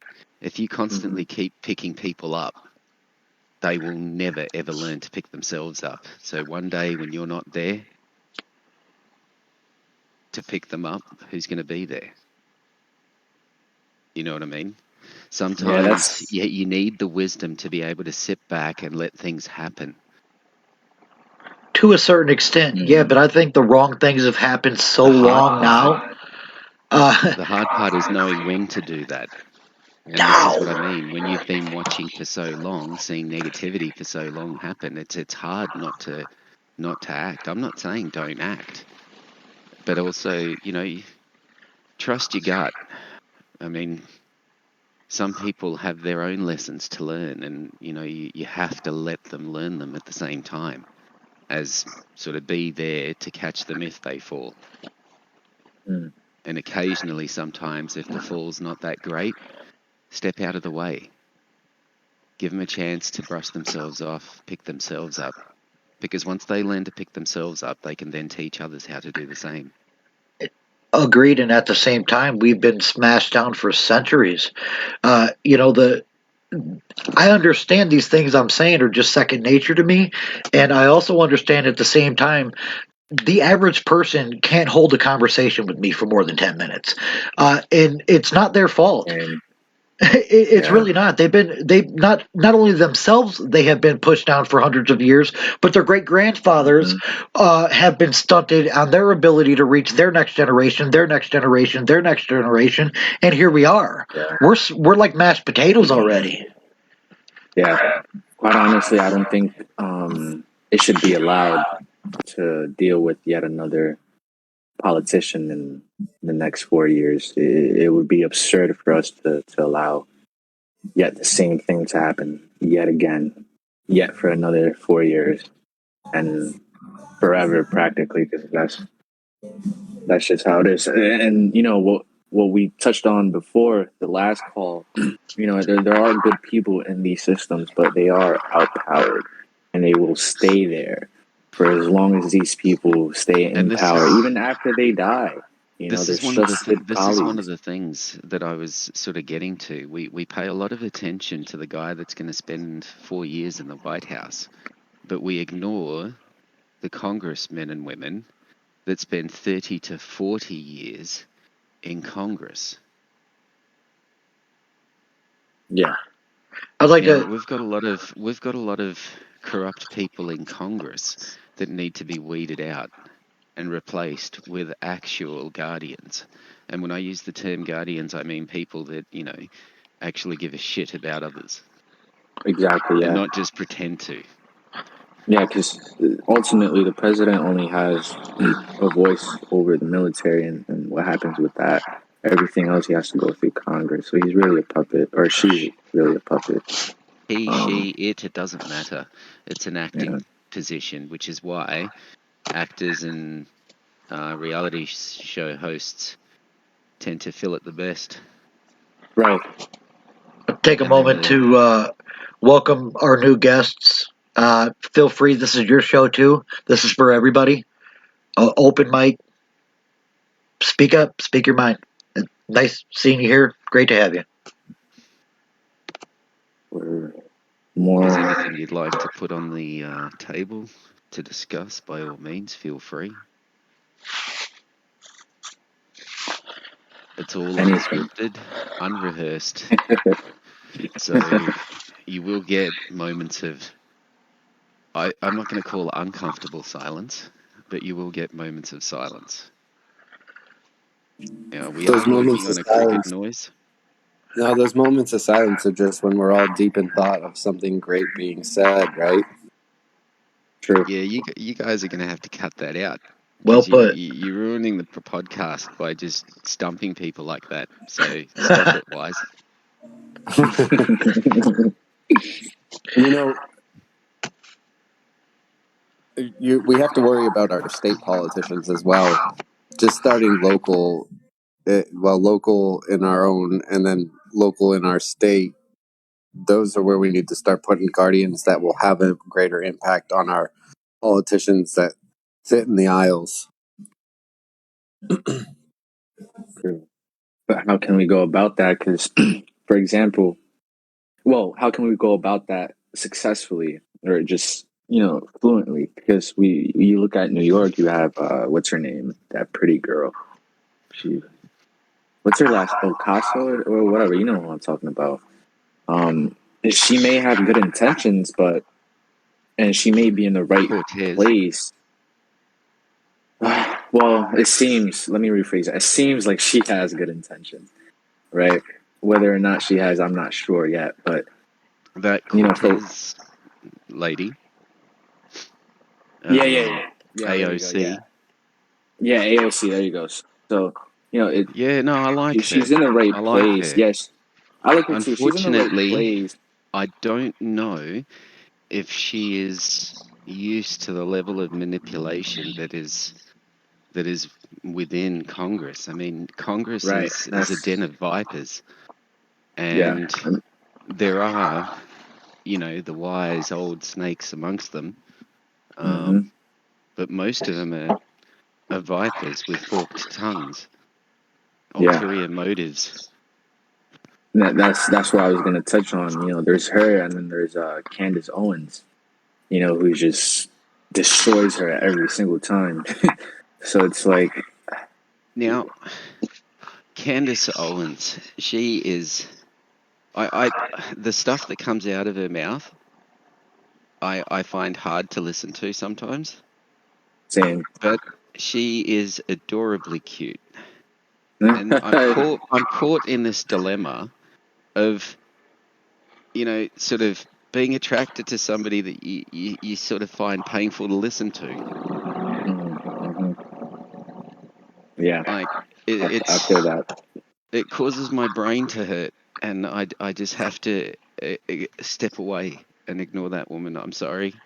And that's probably what these current politicians have, that they probably have the same issue, you know, when they meet with these women. It's just like, right, well, you're cute, but my ears are bleeding for whatever reason. Yet there's other women who I can listen to speak all day till the cows come home, and it's just like music to my ears. Mm. Yeah, I'll go ahead and double up and reinforce what he was saying about, you know, focusing locally as well. Basically, with any type of movement, it can't be done from one direction. Individuals need to be responsible for their actions and the reactions of those actions. And any small municipality would take 3 people to go in and say, I declare. A bigger one, it would take 10, 12, 17, 13. But if this consciously aware group approached these things in an organized fashion as a collective and simultaneously, there's not a question involved. There is an answer. We are speaking. This is where we're at. You people are vile, corrupt, and persuaded to do the worst things possible. It's in my right to speak up against the tyranny of the government, specifically in America. I know it works different other places, but we don't just have the right to, we have the obligation to, at any means necessary, stop the tyranny of government. 100%. That's what I've been saying. Just, I say it to myself, and I look and nobody's doing it other than us here. I mean, like what you said before. This conversation goes a long way. Just having this conversation goes a long way. So, I'd like to add there are still many more people to join us. It's still early days. So, there are others out there that just haven't joined us yet. If we build it, they will come. Yeah, we're definitely building good momentum, and we're building momentum through these things. And I mean, the public pool of information, thoughts, and ideas, it's an optimal place to start and finish. I just want to take us back to Thor's idea of collecting like-minded, well thought out individuals who are keen to discuss things such as this. And he's collected a group so far quite effectively.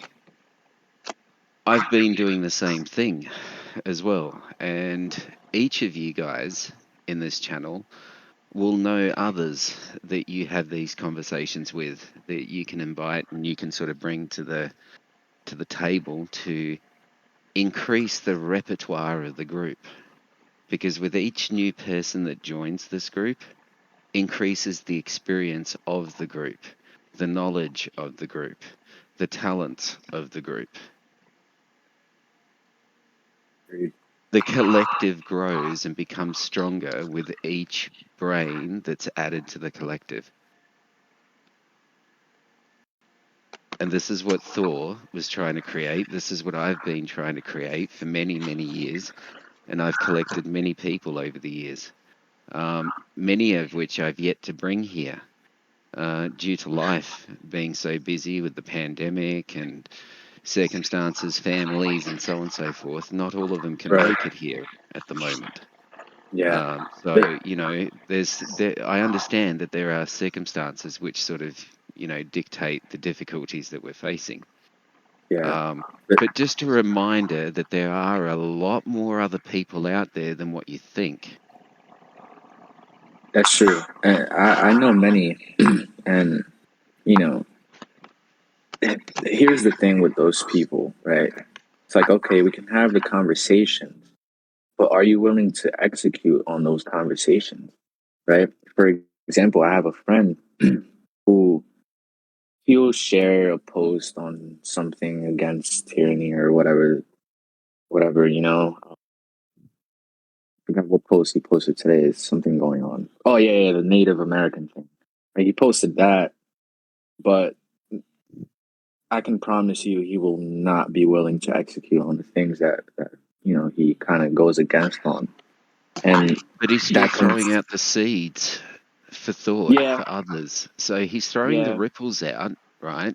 While still being, I mean, is it laziness? Is it Is it overwhelmed? What's happening in his life? Is he depressed? Has he got other things on his plate than just No, this? You know what I mean? Like there's yeah, I just think it comes from the same reason why these good cops who are dealing with these bad cops. I think it's the same situation. It's like, all right, well, I can make they're this. friends with the guy and they see the good in them, and they don't No, realize his it's more life. of a no. It's more of a like, yeah, these problems exist, and I believe that we should change them, but I should probably focus on myself and my career rather than everything else. And that's understandable because at the end of the day, we need funds.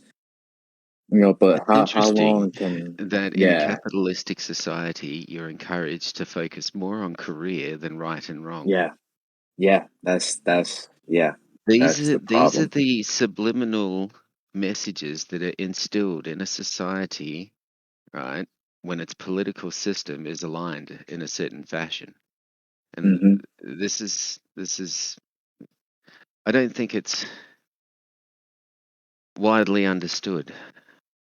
Right, right. Because I myself, I've been, oh man, I've been waiting to act on something that opposes oppression and tyranny for a long time, and I'm lucky that I got exposed to the truth of the world young, and that's another thing, teaching our kids, teaching these Oh, current kids there's much to more to question learn. everything. Yeah, Trust me, there's you know, much, much, much more to learn. When you know how much there yeah, is to learn, you know how little you know. yeah, that's true. Socrates, one that knows that they know nothing is one that understands that they know everything. More or less, I think in that realm. I'm not sure if I'm quoting All it right. things take time. Whether you're quoting it right is irrelevant. Whether you understand it is. Once Yeah, you understand it and can, sort of put it into words later on, you'll be able to pass it on. And then you'll really know it. And then it'll be, hardwired, built in, true. upgraded. You've Yeah, upgraded the system and you're moving on to the next level. yeah, Like a that's true, power up. man. Yeah, I'm with you, Z-Rock. Just waiting for the edge to take the action. Let's build the edge. Yeah, Let's build that edge. Inception yeah, is an extremely powerful thing. And if used wisely and correctly, can move mountains. yeah, The yeah. I butterfly think effect is an extremely powerful thing and can change the course of history from just small circumstantial events changing. yeah, You'd be yeah. I think amazed at how much can be done at the right place, at the right time, doing the right thing, the Yeah, right way. we're pretty much in an all places at all time right now type of scenario, and if yeah, The internet anyone, allows us to do that. It gives us omnipotence to some degree or a taste of it. I mean, yeah, right now we're touching several continents, every single one of us. And we can yeah. view anywhere around the world, any We're report. We can everywhere from monitor nowhere. earthquakes. We can monitor earthquakes around the globe simultaneously just by our fingertips. We can give advanced tsunami warnings. You know what I mean? Like there's Yeah, the possibility that's sitting, at your fingertips right now. It's an extension of your mind, But nobody noticed the limited new only by volcano you. coming. There's going to be a few more. Don't stress too much about it. it's just the first one. Yeah. There was a point that we were talking about years and years ago, where we were worried about reaching this point of no return, Mm, in the climate change scenario. Well, we're sort of past that. That I point agree. of no return was that point where we could have mitigated the damage and the severity of the storms that are to come. That has passed. Now we're just going to have to make do Yeah, and adapt adapt. to the new circumstances. And Yep. that's where we're at with the storm of the future of humanity as a species. We have no idea what this crap is. It's mandated by most governments on the planet to be put into us. We don't know what they're putting into our children, and we can't say or do anything against it. Like you said, we are already past that Well, that's event the thing. horizon. We can say that we're against it, and it still is your right. Because in the meantime, while you're holding your gun, like figuratively, while you're holding your stance, not holding your guns, there's all of this other stuff happening in the background. The accumulation of the damage is, trust me, it's there. And they're going to pay can only attention to that ignore just it. like they paid attention to the accumulation of the damage on the environment. No, they want us to die off so they can replace us with robots and automated services to serve their select few. That is going to happen. The replacement with automation, that's going to happen regardless. Yeah.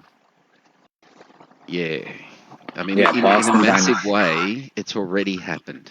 Sorry, go ahead. Yeah, Boston Dynamics has hit that on the nail. I'm not sure if you guys are familiar, but you should guys look them up right now on YouTube. I know them well. Trust me. Have you seen their recreation? Have you seen the dog with the gun and camera mounted on it? It's It's a mobile dog that can run, I think, 72 miles per hour. It can then set up as a mobile sentry, and you can get a sequence of them to create like a line. Mm-hmm. Well, they're the tactics that I'd program into it anyway. Several others. I probably shouldn't talk about it on air. But yeah, no, there are several tactics that you could use with a mobile sentry like that. Oh my goodness. And Boston Dynamics. I mean, I knew it wasn't far away. I'm just wondering, did they bother to put an explosive device on it so they could use it as loitering munitions as well?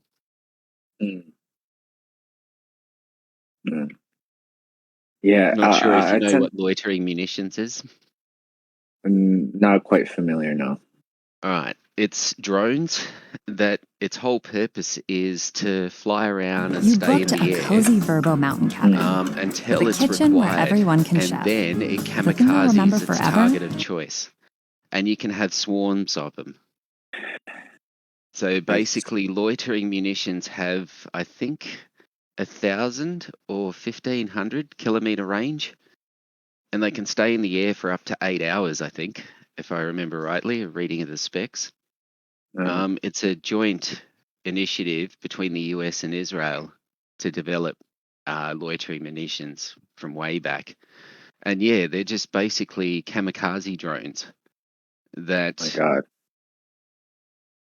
destroy the target, destroy itself, and all you have is a mysterious explosion. Right. That look. Yeah, and I think we're going to see that only happen by a roaring not too fire far at a from now. Verbo because- We've already seen it with Iran. Yeah. That Iranian Your ship together awaits. that apparently hit a Find mine. it with Verbo. Where the crew reported a flying bird or something hitting the side of the hull and then exploding, but didn't explode enough for the hull to cause it to pierce. Boston Dynamics is speaking It just out against a destroyed the first layer. controversial art show featuring one of its robots. The virtual event called Spots Rampage. That's insane. And what about the the submarine that apparently had a collision According to with event whatever? organizers, Spot will be mounted with a paintball I gun that know internet very users little can about control that. as the robot destroys an art gallery. Honestly, I've Boston been Dynamics focused released a statement too saying, much in part, on Rona we condemn research the portrayal of our technology in a way that promotes violence. Trying to get tests results of both before the shot of pathology, after the first shot, pathology of the same patient, and then after the second shot, again, the pathology report of the same patient, and as many of those as possible. So 3 pathology reports on the one patient. Hey, Ben, if you want, Just I'm to ready see the changes. to show a quick video on that robot dog with the gun if you want. And we could actually get a look at that. Yeah, by all means. And can you put it in the chat? Because I need to add it to my AI channel in YouTube, which I'm going to change to Odyssey, because Odyssey doesn't seem to delete your videos like YouTube does. Okay, if just bear with me for just a moment, and we will transition in. Boston Dynamics is speaking out against a controversial art show featuring one of its robots. The virtual event called Spot's Rampage is set to take place this afternoon. It's being put on by the startup company Mischief. According to event organizers, Spot will be mounted with a paintball gun that internet users can control as the robot destroys an art gallery. Boston Dynamics released a statement saying, in part, we condemn the portrayal of our technology in any way that promotes violence, harm, or intimidation. Our mission is to create and deliver surprisingly capable robots that inspire, delight, and positively impact society. And that's that. Just a quick little snippet so everybody understands. I did. Is fighting with itself about. What are the lines that divide us? There we go. Yeah, and we're back to open mic. That was just a quick snippet to expound on what Van was saying about the robot dog and some of its potential uses. Yo, dude, you should see the ones that do backflips and stuff. Oh man, they literally have their robots doing parkour. Oh yeah, that's like not all they're teaching. If you could program parkour, you could program kung fu forms. Military 100%. tactics, the whole bit. It's just a different program. Yeah.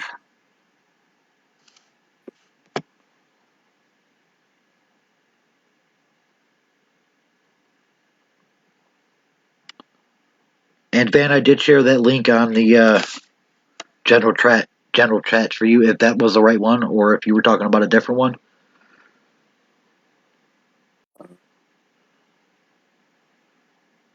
This is the right one. And there's the parkour robot, plus there's the situation with the AI Sophie, who originally said in one of her meetings before she was a citizen that all humans should die, wants to have a baby and wants to see more families of robots around. And she has citizenship. So as a citizen of the world, how's that going to play out? Right. Yeah, we're so done, dude.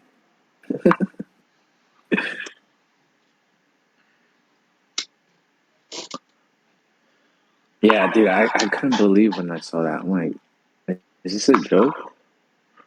But it's not. It's not. They gave citizenship to a fucking robot, or they gave me citizenship. Mind you, I've been living longer than that fucking robot. It's interesting, hey, that a robot can get citizenship, but people can't. That's what I'm saying. Like, what the fuck? I have to wait fucking 5-6 years? Are you fucking kidding me? Or join the military that takes away my rights? Fuck you. Like, what? Like, oh my goodness. Excuse my Frank. Or Frank? No. French. Look, the French language is a beautiful language.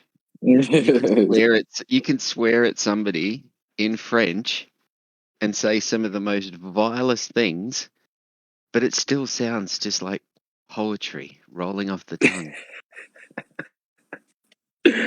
Yeah, it is a very sexy language. I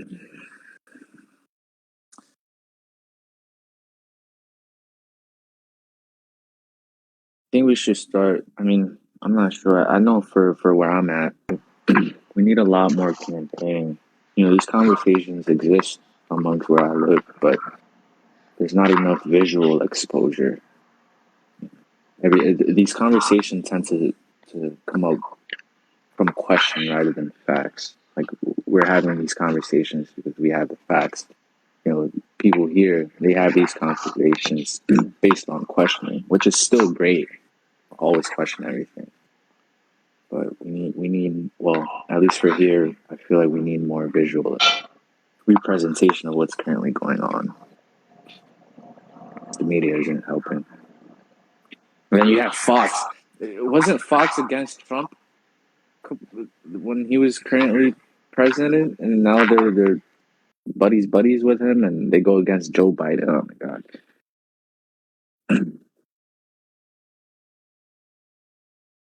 Yeah, that's all a back and forth puppet game to keep us distracted on the real agenda anyway. Basically, the vast majority of the shit we ingest on a daily basis, whether it's we see in our environment by people complying to this slow and steady prison being built around us, where the gates and the bars are becoming harder to ignore and easier to see. Yeah.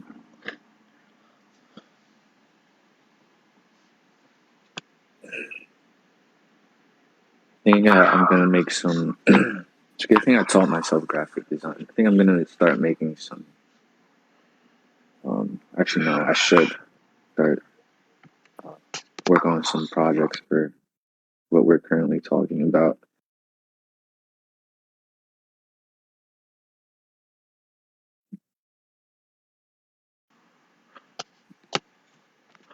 Definitely, please, whatever you could do to help. If we get more, and I hate to say the word, but catchy things to get the bells and the whistles and the lights and the sounds all activating and everybody's all gung-ho for it, maybe more people will come forward and stand up and start pushing this machine in a better direction. Yeah, that's true. And from what I saw, what was it, last year? No. Well, from what I saw when I was on Twitter, a lot of people support our movement. This so machine has a movement need of its own.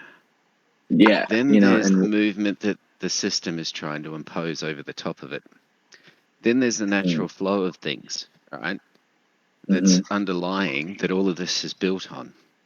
Then there's all of us trying to push our flow onto it as well. There are that many flows at play that to predict the movement of anything is extremely difficult. But so far, everything appears to be positive. People are waking up in a huge way. 100%. And for the masses, I feel like we should also emphasize that we're not only activists, but activists as well. You don't need to, and we've emphasized this before, but people don't tend to read for more than 1 second. But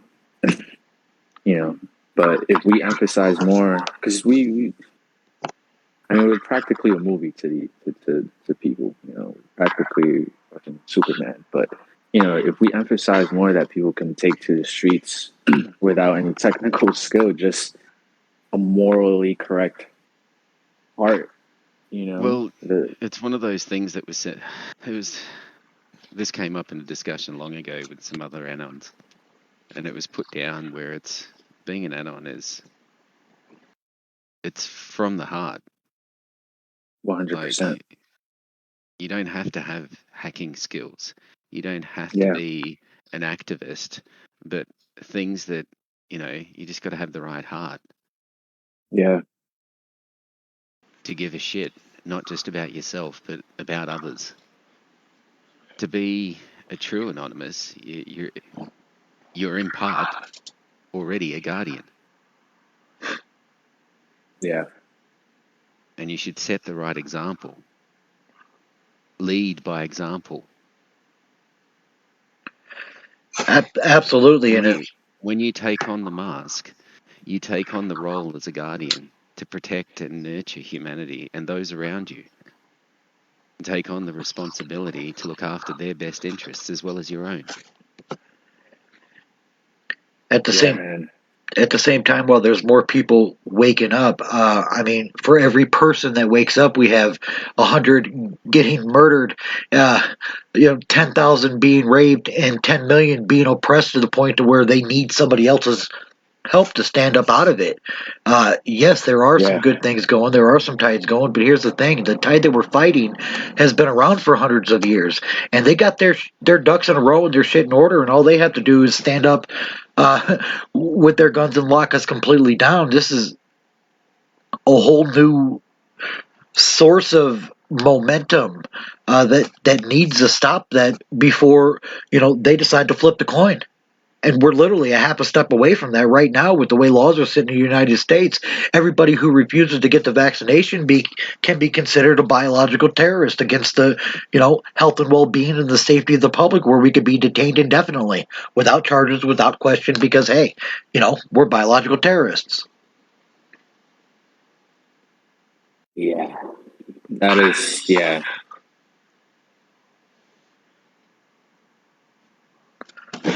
It's true when the person can only say, yeah, that's, yeah. Oops. So yes, wake up, people. Wake up, others. Do your part. If you're listening, you're not here. If you're too shy to speak up, like Van was saying, just by your own action and doing the right things for the right reason, it'll help cause that vibration.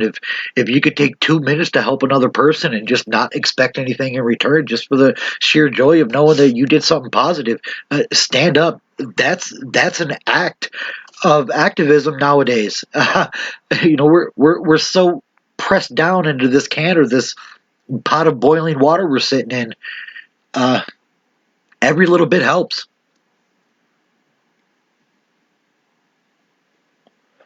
100%. I don't always like to take the doom and gloom approach, but this is kind of where we're at. But in some ways, people are waking up; they're connecting more, and we're starting to shift the consciousness into something more universal, to where we can all hopefully push through this together as a species and learn to unite. With our common goal of, nobody wants to see their children die. That's what That's why hunter and gatherer parties would start attacking each other, because there's only so many boars in the field, and that's not the field we're playing in anymore. Like economics will tell you, it's a global market. There is plenty for all. Every day, more things get wasted than consumed, and there's so much overuse of things that aren't needed, and so little use of these common tools we all have: compassion, awareness, understanding, empathy. And unless we shift our perspective from what we want to happen right now, this minute, and stop looking long term, start looking long term, then we might just end up in the exact same loop again in 10, 15 years. Turn your television off. And if you're going to turn it on, make sure it's like for a movie or a documentary or something. Other than that, it's just trying to sell you shit. Shit you don't need. Yeah, I haven't watched commercial television in well over a decade. I do a streaming service and I put it on, and that's that. It's too much with got that. access to Plex, so everything I want to watch are on the Plexes that I have access to. Yeah. Thank God I've strayed away from commercial television. But then the system wanted to counter my freedom with these fucking Reels and TikToks. Fucking, everybody in the world is. Yeah, I hate TikTok. I tell everybody I hate TikTok. It's an abomination of technology, in my opinion. Oh, look, it has its place, but at the moment I need something more than just, like, I don't know, 45 seconds or a minute 20. Right. You know what I mean? Like, it's got its purpose, and I'm sure it serves it. But look, I mean, if those types of platforms, sorry to cut you off, if those type of platforms catered to increasing one's attention span and actually providing them with some sort of knowledge every other video, then yeah, I probably wouldn't be saying what I feel about those platforms. But they don't do those things. TikTok does lower the attention span, very much so, and that is not a good thing. It is not. And the things that people post. I mean, I have friends coming to me, "Oh, did you see this?" Blah blah, and then they start talking about it as if it's facts, and I'm just like, dude, I don't care what type of conspiracy you got. If you're getting it from TikTok, please just keep it to yourself. Because Well, see, this is the like thing. You can't generalize because there are some good stuff on TikTok. Don't get me wrong, because some of the stuff that's been linked to me has been actually nurses and doctors speaking out. And I've had the occasional crazy person stating facts that they don't understand fully, and getting angry at unvaccinated people. So look, I've seen bits and pieces from it, but for me, I need documentaries. I need source material of where they are getting their information from, so I can then have a look at it myself. And there's not many people, reporters or otherwise, that do this. However, there are some in these rare days that actually link all of their source material. Those are the reporters, whether mainstream or independent, you should consider following. Because if they're linking their material, it's definitely worth looking and going That's through true. yourself. You know what I mean? Like, don't just take their word for it. And they'll even the good ones will say that, don't take my word for it. Have a look through the data yourself. I've supplied all the source material, and they do. This is an extremely rare thing. This is what every journalist, as far as I'm concerned, who has any respect of calling themselves a journalist should do, is link their source material. Yeah. Yeah. Otherwise, you're just yeah. sharing an opinion. That's based true. upon what you've read, but I'm not going to let you read it. Just take my word for it. Yeah. Yeah.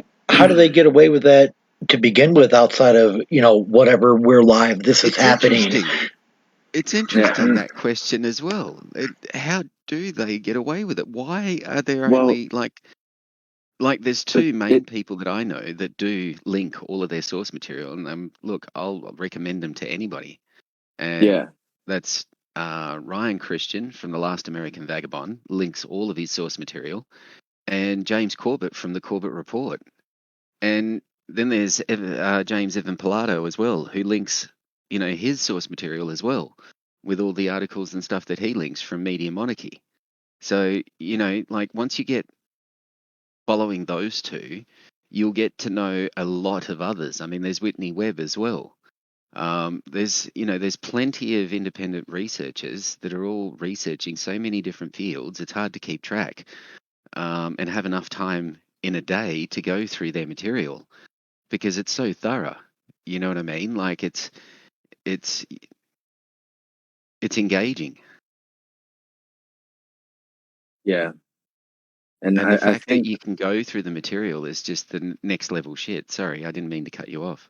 no, it's fine. I was gonna say, to touch on what Weiser said. A lot of it comes from how the person is interpreting the information, because there's a lot of people out here falling for the wrong information based on the fact that the person who's providing that information simply sounds smarter than them. So it's like, oh shit, they obviously know more than me because they have a very structured pitch on the false information that they're providing. So I'm going to follow that. Agree, and that's just another layer of the social conditioning that's brought us to the point of complacency. If somebody says we're supposed to believe what somebody says because of their position or status or what have you, then we're naturally groomed to accept that and bring that into ourselves as fact. We're not educated to research; we're educated to repeat. Exactly. I've got a documentary that I'd like to recommend. And it's specifically about the authority and how the appearance of authority sometimes is just enough to cause people to do some of the vilest things. I'm going to put it in the general chat, but if you did want to play it or share it, we have the right to do so. It is copyright free and is classed under creative content, where it's open to anyone and everyone to share by Storm Clouds Gathering, which is another really good independent researcher. But it's the psychology of authority. And it's interesting if we could play it and share it with other people. It runs for about 8 minutes. But I guarantee you it's definitely worth seeing, whether in your own time or whether we share it and stream it, which we do have the rights to do. Yeah, I mean, yeah, I'm up for whatever. This is something I'm definitely gonna watch. Watching it right now, but the audio gets interferes. If you give me just a second to queue it up, I can transition the overlay.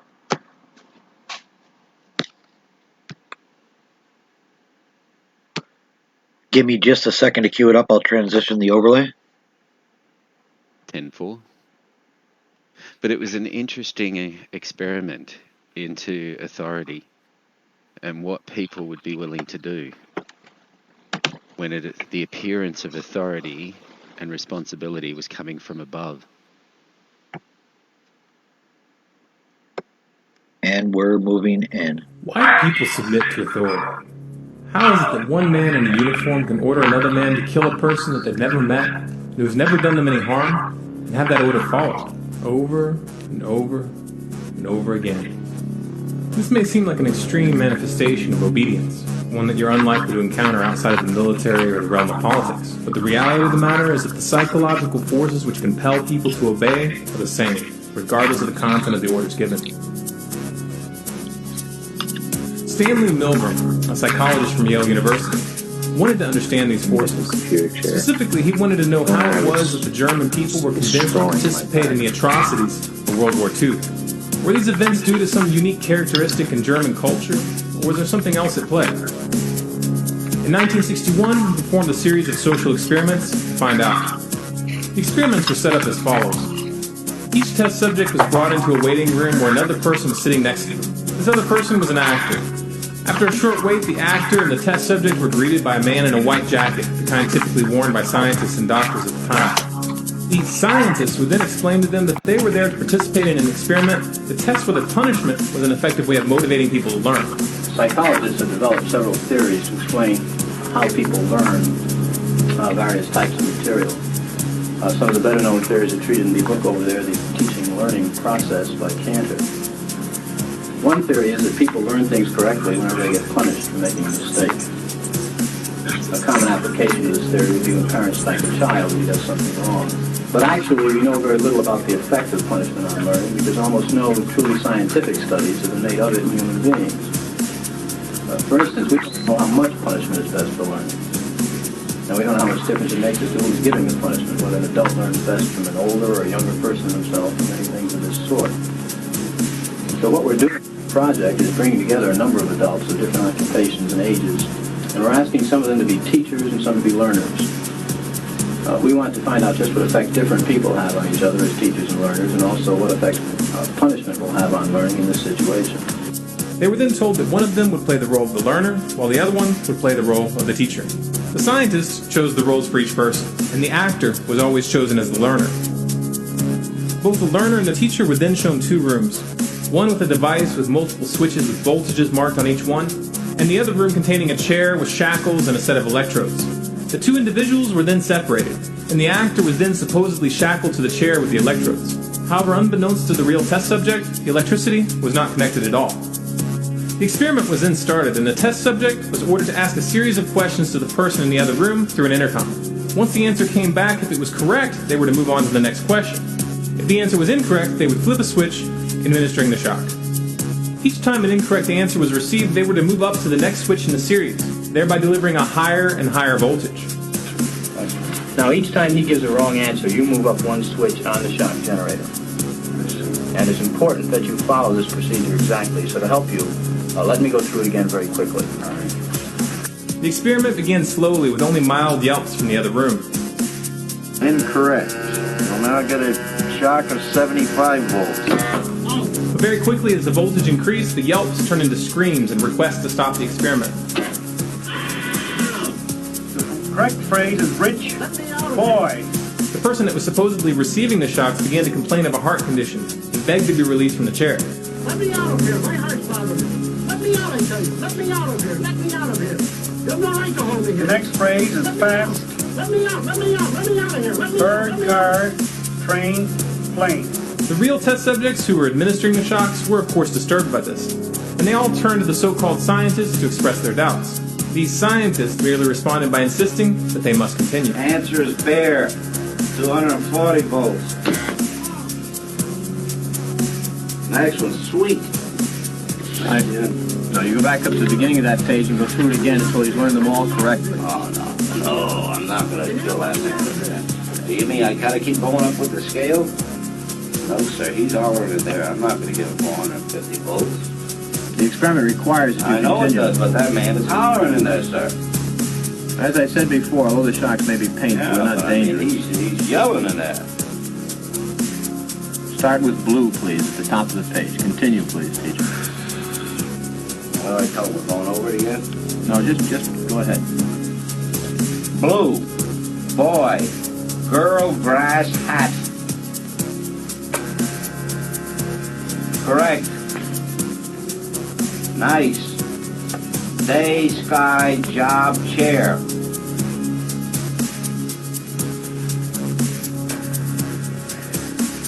Wrong. Answer is day. 285 volts.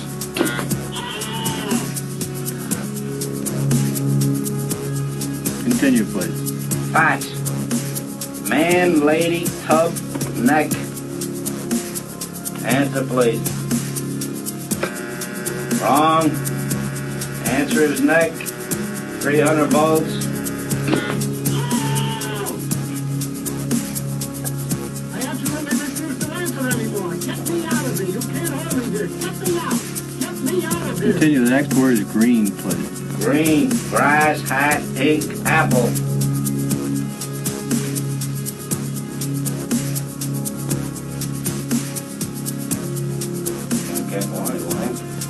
If the learner doesn't answer in a reasonable time, about 4 or 5 seconds, consider the answer wrong and follow the same procedure you have been doing for wrong answers. Say wrong, tell them the number of volts, give them the punishment, read them the correct answer.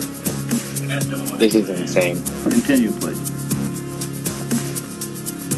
Green, grass, hat, ink, apple. Answer, please.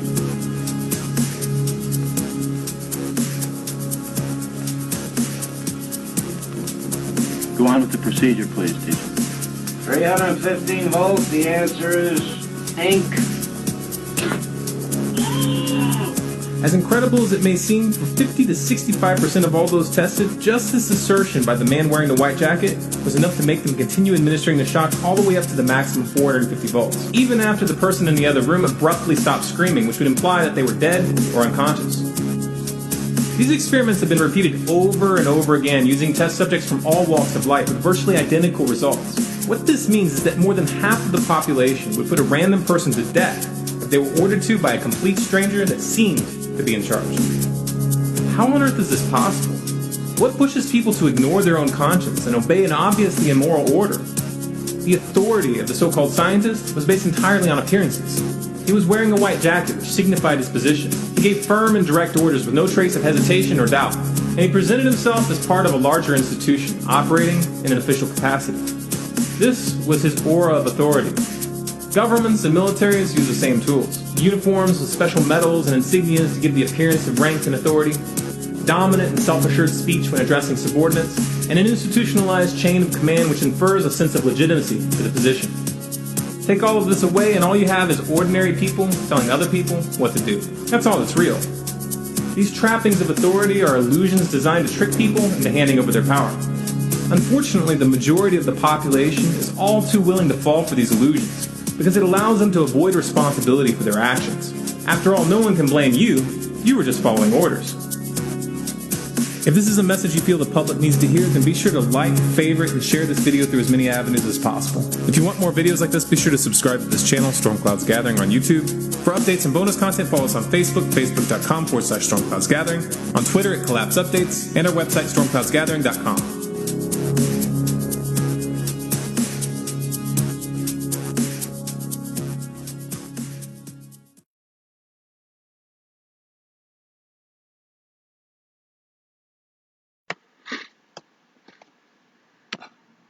Yeah, that was pretty poignant, Van. Thank you for sharing. Wow, mind blown.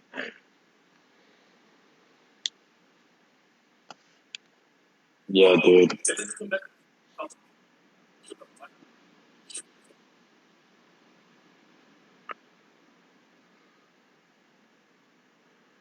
Wow.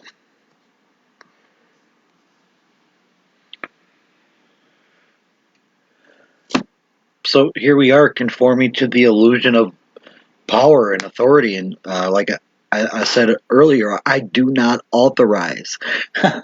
Not at all. 100%. That was extremely interesting. And it makes sense as to why a lot of people would successfully. I mean, you kind of think about it in a way, not so much, but in a way, social engineering can kind of fall into the same thing. We present ourselves as people who need whatever type of information or whatever it's given based on appearance. And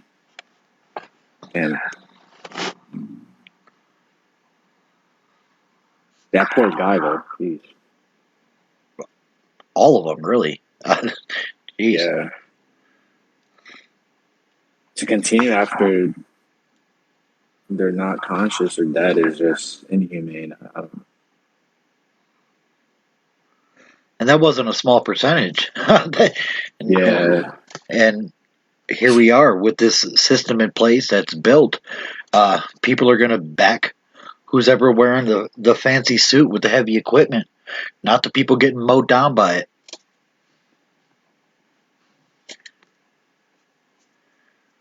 Of course, they don't want to be completely overt about it and just, mow people down at random. They're going to have their excuses. They're going to have their agendas in place and their, I's dotted and their T's crossed. But it's at the end of the day, it's the same thing. Yeah. And we see it every day, whether we're looking at it or not. Indeed, yeah. So I take it that you enjoyed what I shared. Yes. 100%. Do you feel it's something that other people should see? 100%. Though it might create some chaos for those people who just have trouble with authority. Right? They kind of Don't get me wrong. Like there is authority, but then there is the abuse of it and the ridiculousness of it. And just sort of like it's pointing out what to keep an eye out for. You'll have your wits with you. Military people would probably find this a little difficult to kind of cutting out for me. I hear you just fine, Van. No, but I heard the first I've got a lot more to share. It's just my concern is for those who kind of take a negative and logical approach to authority. What they will do when they find out that, oh crap, authority is. This is what you have to discuss with them. It's one of those things where, cliche again, when people wake up to something, generally when people wake up in the morning, not many of them are morning people. Many of them wake up cranky and angry. And yeah, this is just one of those things, you know what I mean? Like when they wake up to what's happening, they're not a morning person, so they'll wake up angry. So yeah, it's you've got to be there with that hypothetical, figurative coffee and breakfast, you know, to help calm them down and show them that there are other ways to direction their energy, not to burn it all out in one go and change very little.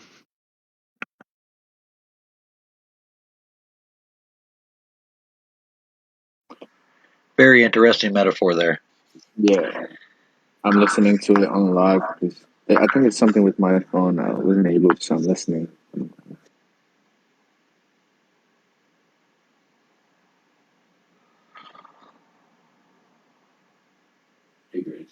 Yeah, yeah, that's true.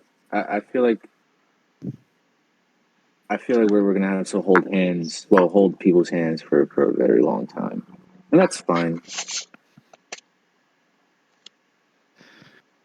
Well, if you do it correctly, you hold their hand for a certain amount of time and then they learn to walk on their own. And if Yeah. you've done your job correctly, later on they'll hold others up for a while and return the favor to others that you gave to them. You'll only ever be as good as your teacher. And if you have the right teacher, you'll be better. Yeah, that's true. And that's why you should never stop teaching yourself. Indeed. You never stop learning from the moment you're born to the moment you die. You'll be learning. There'll be no end to it. There's no end to learning. Well, if you consider that we're kept alive by energy, and energy never ceases, only changes form, the end is only the beginning of something new.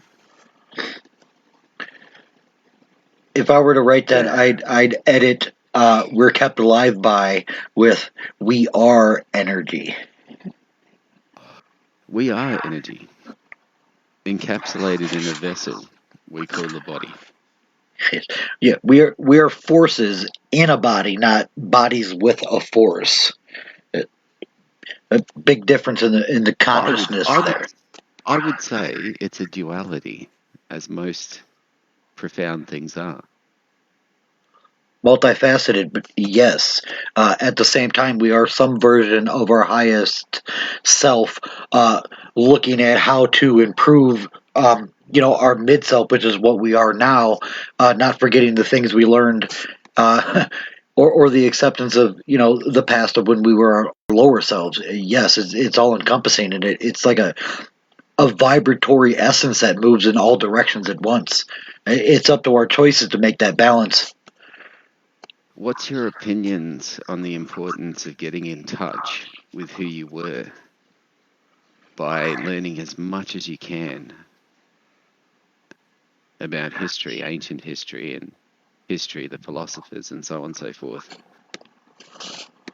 Well, like I mentioned before, when I study something, I don't look at just a single piece of it. I do try to track it back, not only to the source that said it, but whatever motivated him to have the inspiration to say those things, the spark he connected to at the source of what he was saying.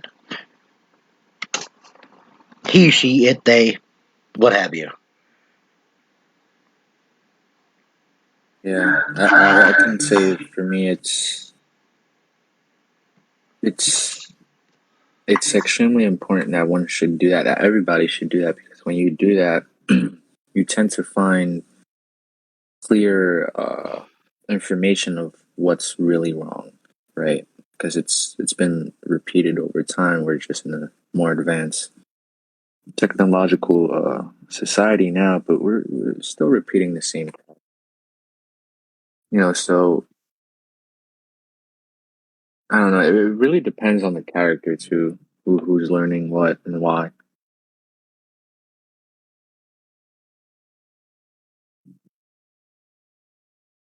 I would recommend learn as much as possible about everything and anything. Yeah. And follow your heart, follow your gut with your passions about things.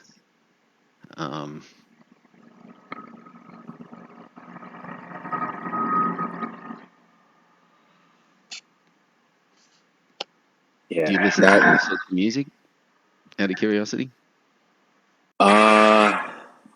Like much classical ever? Yeah, I do actually. Yeah, not so much often, but when I do, yeah, I do have a nice little playlist. I usually tend to Sometimes you go listen through to it. phases where you'll go through a phase where you'll listen to classical music for a while, where you're just getting in touch with that history of things. Right. Yeah. Which brings me to the Learn a question. lot from music too.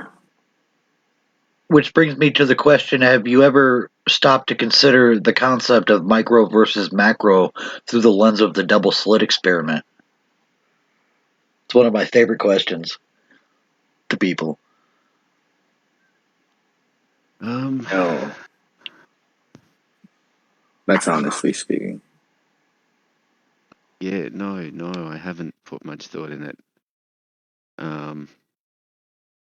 I just accept the fact that there is no certainty. Everything's in a constant play and possibility until the actual event.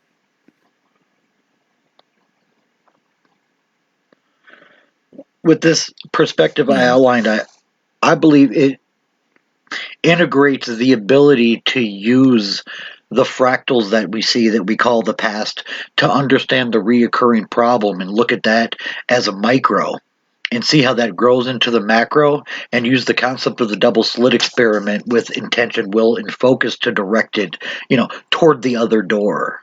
That's kind of where I'm coming from with that question. It was loaded on purpose. Thank you for that. But yeah, I would like to see a collective consciousness going more toward the concept of, nobody wants to see their children starve to death. Then, well, it's okay, just scrap that. We're making so much money anyway. Right. Just a quick back and forth. Yeah, you're right. I mean, the fact that we're currently living in an age where you have the people in the United States not only unaware but just completely separated from that reality, right? Where diarrhea is just a normal thing. Where you take a 10-hour flight across the Atlantic, and there's kids and people dying from diarrhea every day.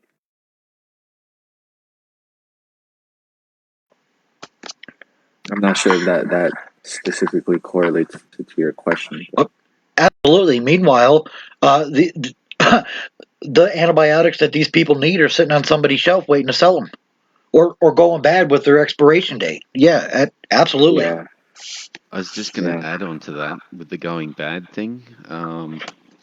There was a whole bunch of vaccinations that were sent by Pfizer and Moderna to Africa, and more than half of them had to be thrown away because they were past the expiration date. No way, dude. So, this massive write-off where you're saying, we'll give you this and we'll put it on long-term loan sort of thing. And then when you get the goods, you find that it's all spoiled, you know what I mean? But you still owe the money for it. Yeah. Well, yeah, and you still have to pay for those vaccines. That's part of your contract. It's not a new thing to send secondary medicines to undesirable areas, and I say all these things in quotes. I've heard it said that way before. In fact, Dr. David Kelly, who mysteriously committed suicide on the eve of writing a book on the expose of the use of biological weapons on the Third World, as well as his giving evidence to the UN, where he was going to testify, I think for the third or second time, that there was no evidence of weapons of mass destruction in Iraq other than what the US and Britain and France and all of that had given and sold them. There was actually a video. And he committed suicide. He went for a Oh my walk God. and decided to commit suicide. Even though he was planning to write a book, he was planning to testify for the UN and all of that. And he was also one of the people that would have been able to prove that the anthrax that was being used on US soil had actually come from Fort Detrick.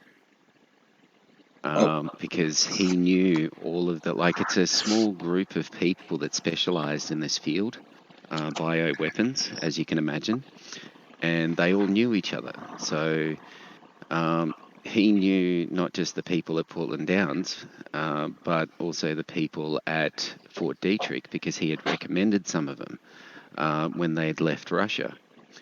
And quite a few of those guys that worked at Fort Detrick mysteriously had accidents or committed suicide at around the same time that Dr. David Kelly decided to kill himself as well. It's an interesting thing to look into if you ever get curious. This is right around the build-up of just after 9/11 and the Iraqi war, and to push, towards it. Yeah, that makes sense, because from what I've heard about that whole situation is that, and this also comes from the knowledge of what happened with Vietnam and North and South Korea, is that the U.S. needed a reason to go over there and get some oil. And obviously in this world, you can't just apparently you can't just go over there and strike a deal somehow peacefully. You have to start a war and invade and create these things, these groups to cater to that. I mean, and also with and you could to validate what you're saying even more. What happened with can't believe I forgot this guy's name. Holy Osama, right? The team that killed Osama. A week later, they mysteriously got shot down out of a Chinook. Mind you, that this team has the security clearance. I mean, you'll be lucky if you even witness those guys flying by or just walking by. So to be mysteriously shut down or shut off out of the sky and have all of them die, that's just, it's insane. It's, and that's just what's on the surface, really. The Bush family is financially connected to the Saudi royal family. They've lost a lot of the Saudis' money in failed oil ventures and business ventures. And yeah, let's not forget the Enron thing and the Securities and Exchange Commission's investigation of Enron and its connections to the White House, and everything was going to come out, all of that research and stuff for that case. That was all being done from Building 7 in New York. You know, the one that fell over due to fire? No, when was this recent? No, this was during September 11. Oh, yeah, the hotel, right? Was it the hotel? Or are you speaking of another? Give me a sec, I got to bring some shopping in. Yeah.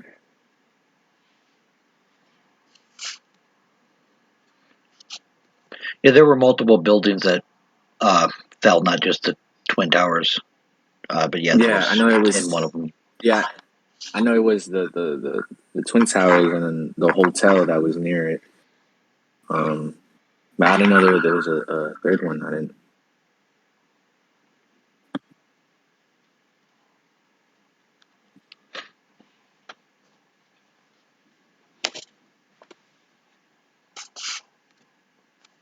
starting.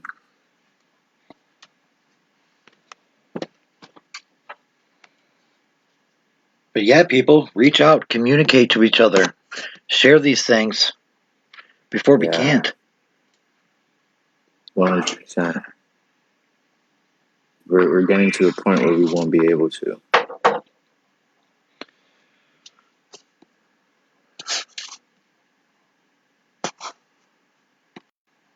Yeah, once we're in that hole, there's not a whole lot that can be done about digging out.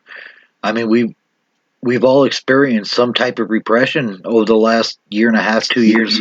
Some type of direct control over ourselves. It's not like it's happening somewhere else anymore. It is literally, it's affecting everybody. And it's just gonna if they don't force it upon us publicly, they will do it behind the scenes with, these delivery drones and all these forms of droning, I guess you can say. They'll 100% be tapped into what we converse on a daily basis. Oh yeah, and we may not notice it outright, but Yeah. I'm sure if anybody gives it any kind of single thought, we could analyze at least a few different directions and different ways we're being manipulated, controlled, and coerced. Yeah. And they keep trying more shady shit every day. So, at times we're able to barely squeak by some things, and other times they just come in with the saw and sledgehammer and push through. And there really aren't a whole lot more steps that can be taken between where we're at now and full total militia control worldwide. Yeah. These first few phases of COVID, I believe, were all military experiments to find out how many people would just bow their heads and stay inside or put on a mask or whatever, like we saw in the short video Van suggested and we showed. Now, people don't think on terms of right and wrong. They haven't for a very long time. Just what you're told, and that's fact. I mean, we're talking about a group of people who grew up believing in Santa Claus and not even giving the people who did the hard work and effort to get these gifts to us any type of responsibility for that act. And then our concepts of being able to trust our parents, our hopes and dreams are shattered at such a young age, and we grow up in this mysterious world now where children can't even go to their parents with helps on basic math because we don't understand the new stupid core system that they put in place. It's got no real validity to cognitive thought or development. 100%. And I tend to witness that firsthand. I was like, man, you gotta calm down. Instead of yelling at your child if she can't understand whatever fuck problem that's on that sheet, you should head down to that school and have a conversation with whoever's, putting out this knowledge or quote unquote knowledge. At the same with the pandemic, dude, I thought we were in martial law. I mean, I was just waiting for them to say it. I was just waiting. More about sharing knowledge, because the knowledge doesn't really belong to any one person. It should be shared freely amongst us. That's how we work together. That's how we grow together as individuals and as a group. Knowledge unshared is knowledge wasted. Absolutely. Yeah, and it's not even the teacher's fault. They're given a curriculum that they have to follow. It doesn't matter what they think. It doesn't matter how they feel. And if they don't want to follow the guidelines of their superior officers, they're going to be out of a job. And then, who's going to feed their kids or put a roof over their head and pay their mortgage? I mean, most people nowadays have some type of reoccurring monthly payment for some shit they don't even need. The chains are around our neck. We're pulled down to the ground. Yeah, I completely agree. I've definitely had some teachers of mine simply just pass the class because, they knew that what they really wanted to teach, they couldn't. So the only way they were able to have a good track record was to just pass us regardless of our efforts. Yeah, participation awards. Yeah. I mean, come on now. Not everything's for everybody. And that's just a simple simple fact of existence. Like I'm not gonna ever be the best something or another. I could dedicate 20 years of my life to it and probably just be mediocre compared to somebody who's just adept to it. Yeah, I could stumble along, I could do okay, but will I really excel? Right. And that was my issue till I started teaching myself. Could have asked for something better, honestly. Teaching yourself is the way to go. I mean, hey, don't get me wrong. There's many different factors as to how one would receive information. Right? There's passion on the topic. One, there's passion from the provider too. Right? There's a lot of teachers, and we're human. There's a lot of teachers that come in, messed up emotionally because they had an argument with their husband or their wife. Next thing you know, they're taking it out on the student. So that it's many different factors, but yeah. Yeah, and that's how it's built. That's how we're responding to it, and we're playing into their hands. Like I said, we've got these chains around our neck, but are they really there? And if we really thought they were there, don't we really understand we have the keys for them too? Unchain yourself.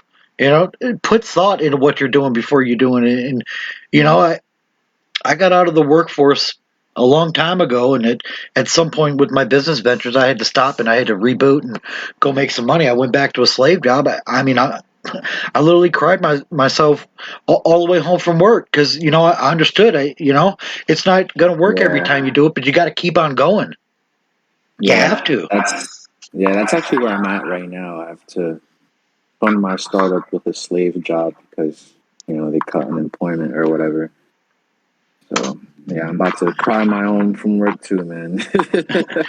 Yeah, and so many people complaining about what they don't have while they're drinking a Starbucks and smoking $10 packs of cigarettes or what have you. Going and spending $30 at probably $30 is nothing. $300 at a club or whatever, and saying, well, I don't know. Yeah. We're right now we have the tools in our hand where we're digging our own grave. With the capability of putting down those tools and buying the rope that it takes to hang this system up and start building a new whatever, something more concerned about humanity than the bottom dollar. Yeah, and these chains are so heavy. I mean, they're just so heavy. And what I mean by that is, and I'm gonna use myself in these situations as an example. Imagine hanging out with a group of friends and you're the only one not on your phone. I mean, imagine being in a room with people and everybody's just on their phone. I mean, the side of that is just heartbreaking. And it's not just with a group of friends. I mean, you take public transportation in a city with an abundance of people, with a high capacity of people, and oh my God, it's literally changed. Everybody's looking down on something that's not allowing them to wake up, right? And it's sad. And at the same it's time, sad, not in a rude way. It's really sad. Like I feel terrible. I feel it too, and I see it at the same time. I mean, what's that doing with your energy flow when you're slumped and everything's all inward and downward? That's stand up and look up. Just look and breathe. Yeah. Like and it comes. A lot of my friends tend to say that. Well, they don't say it, but they don't have to say it. But a lot of things that I watch when they're over my house or whatever tends to bore them. And I was like, dude, you gotta step away from whatever it is that you're spending your time on watching, man, because this isn't boring. If you really are awake, this wouldn't be boring to you. Well, understanding how oppressed you are really isn't the most exciting subject for the common person. Yay! I don't socialize. Period. I guess this is a form of socializing now.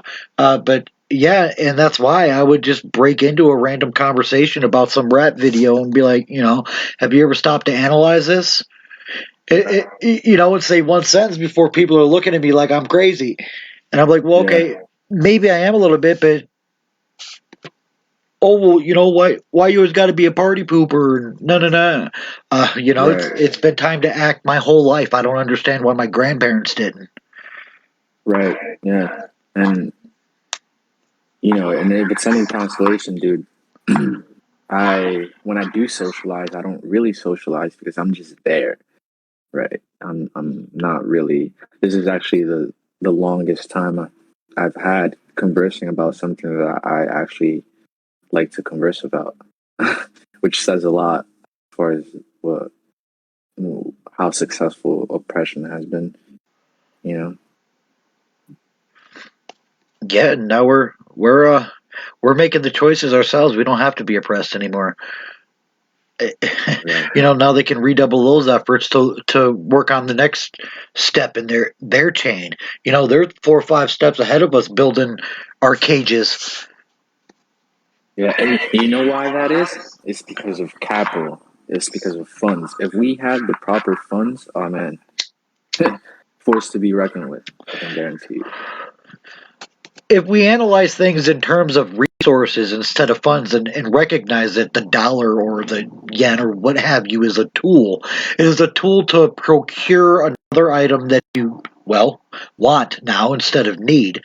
But it does not benefit the farmer to teach you how to have your own garden. And, we're in that times 10 million. Buy this idle finger spin widget instead of doing something with your hands. Yeah. Yeah. True there. On that note, I'm gonna head out. Go grab some air, get something to eat. It was awesome talking in the live show again, guys. Always an honor. I can't wait for the next one, man. Appreciate you showing up. Glad to have you. Always good to see you. Thank you, and have a great rest of your time. Thanks, man. You too. You guys take care.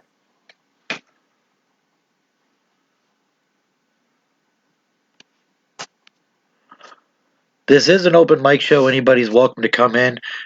We're cross streaming through several Facebook pages.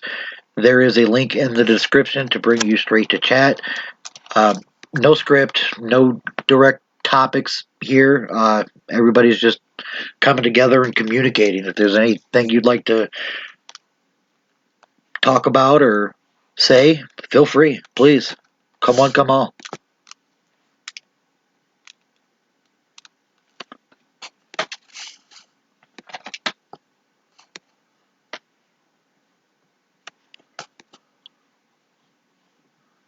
I see seven people here. Somebody, anybody?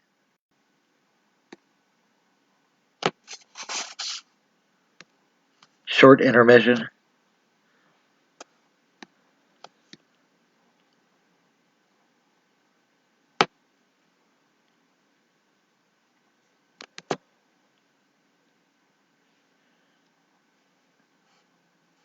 Every time we stop streaming, other people start talking. We get to a whole new concept of subjects that aren't shared that maybe more people could come in and participate in or just learn something from or enjoy.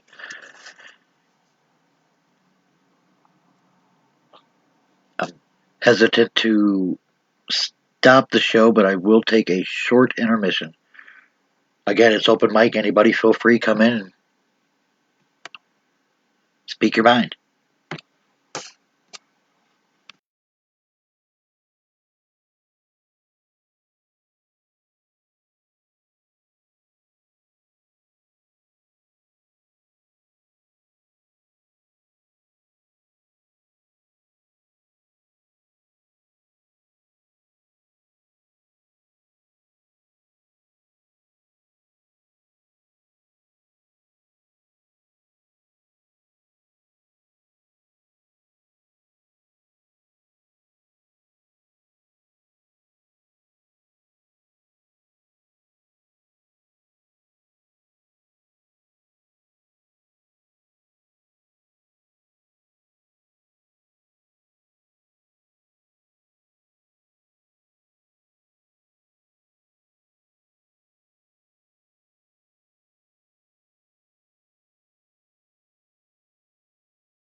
Anybody, anywhere?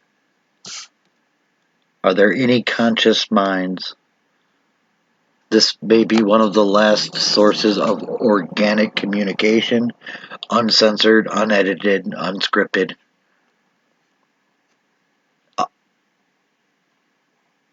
Uncontrolled. If you get too crazy, I could shut it down, I guess. But other than that,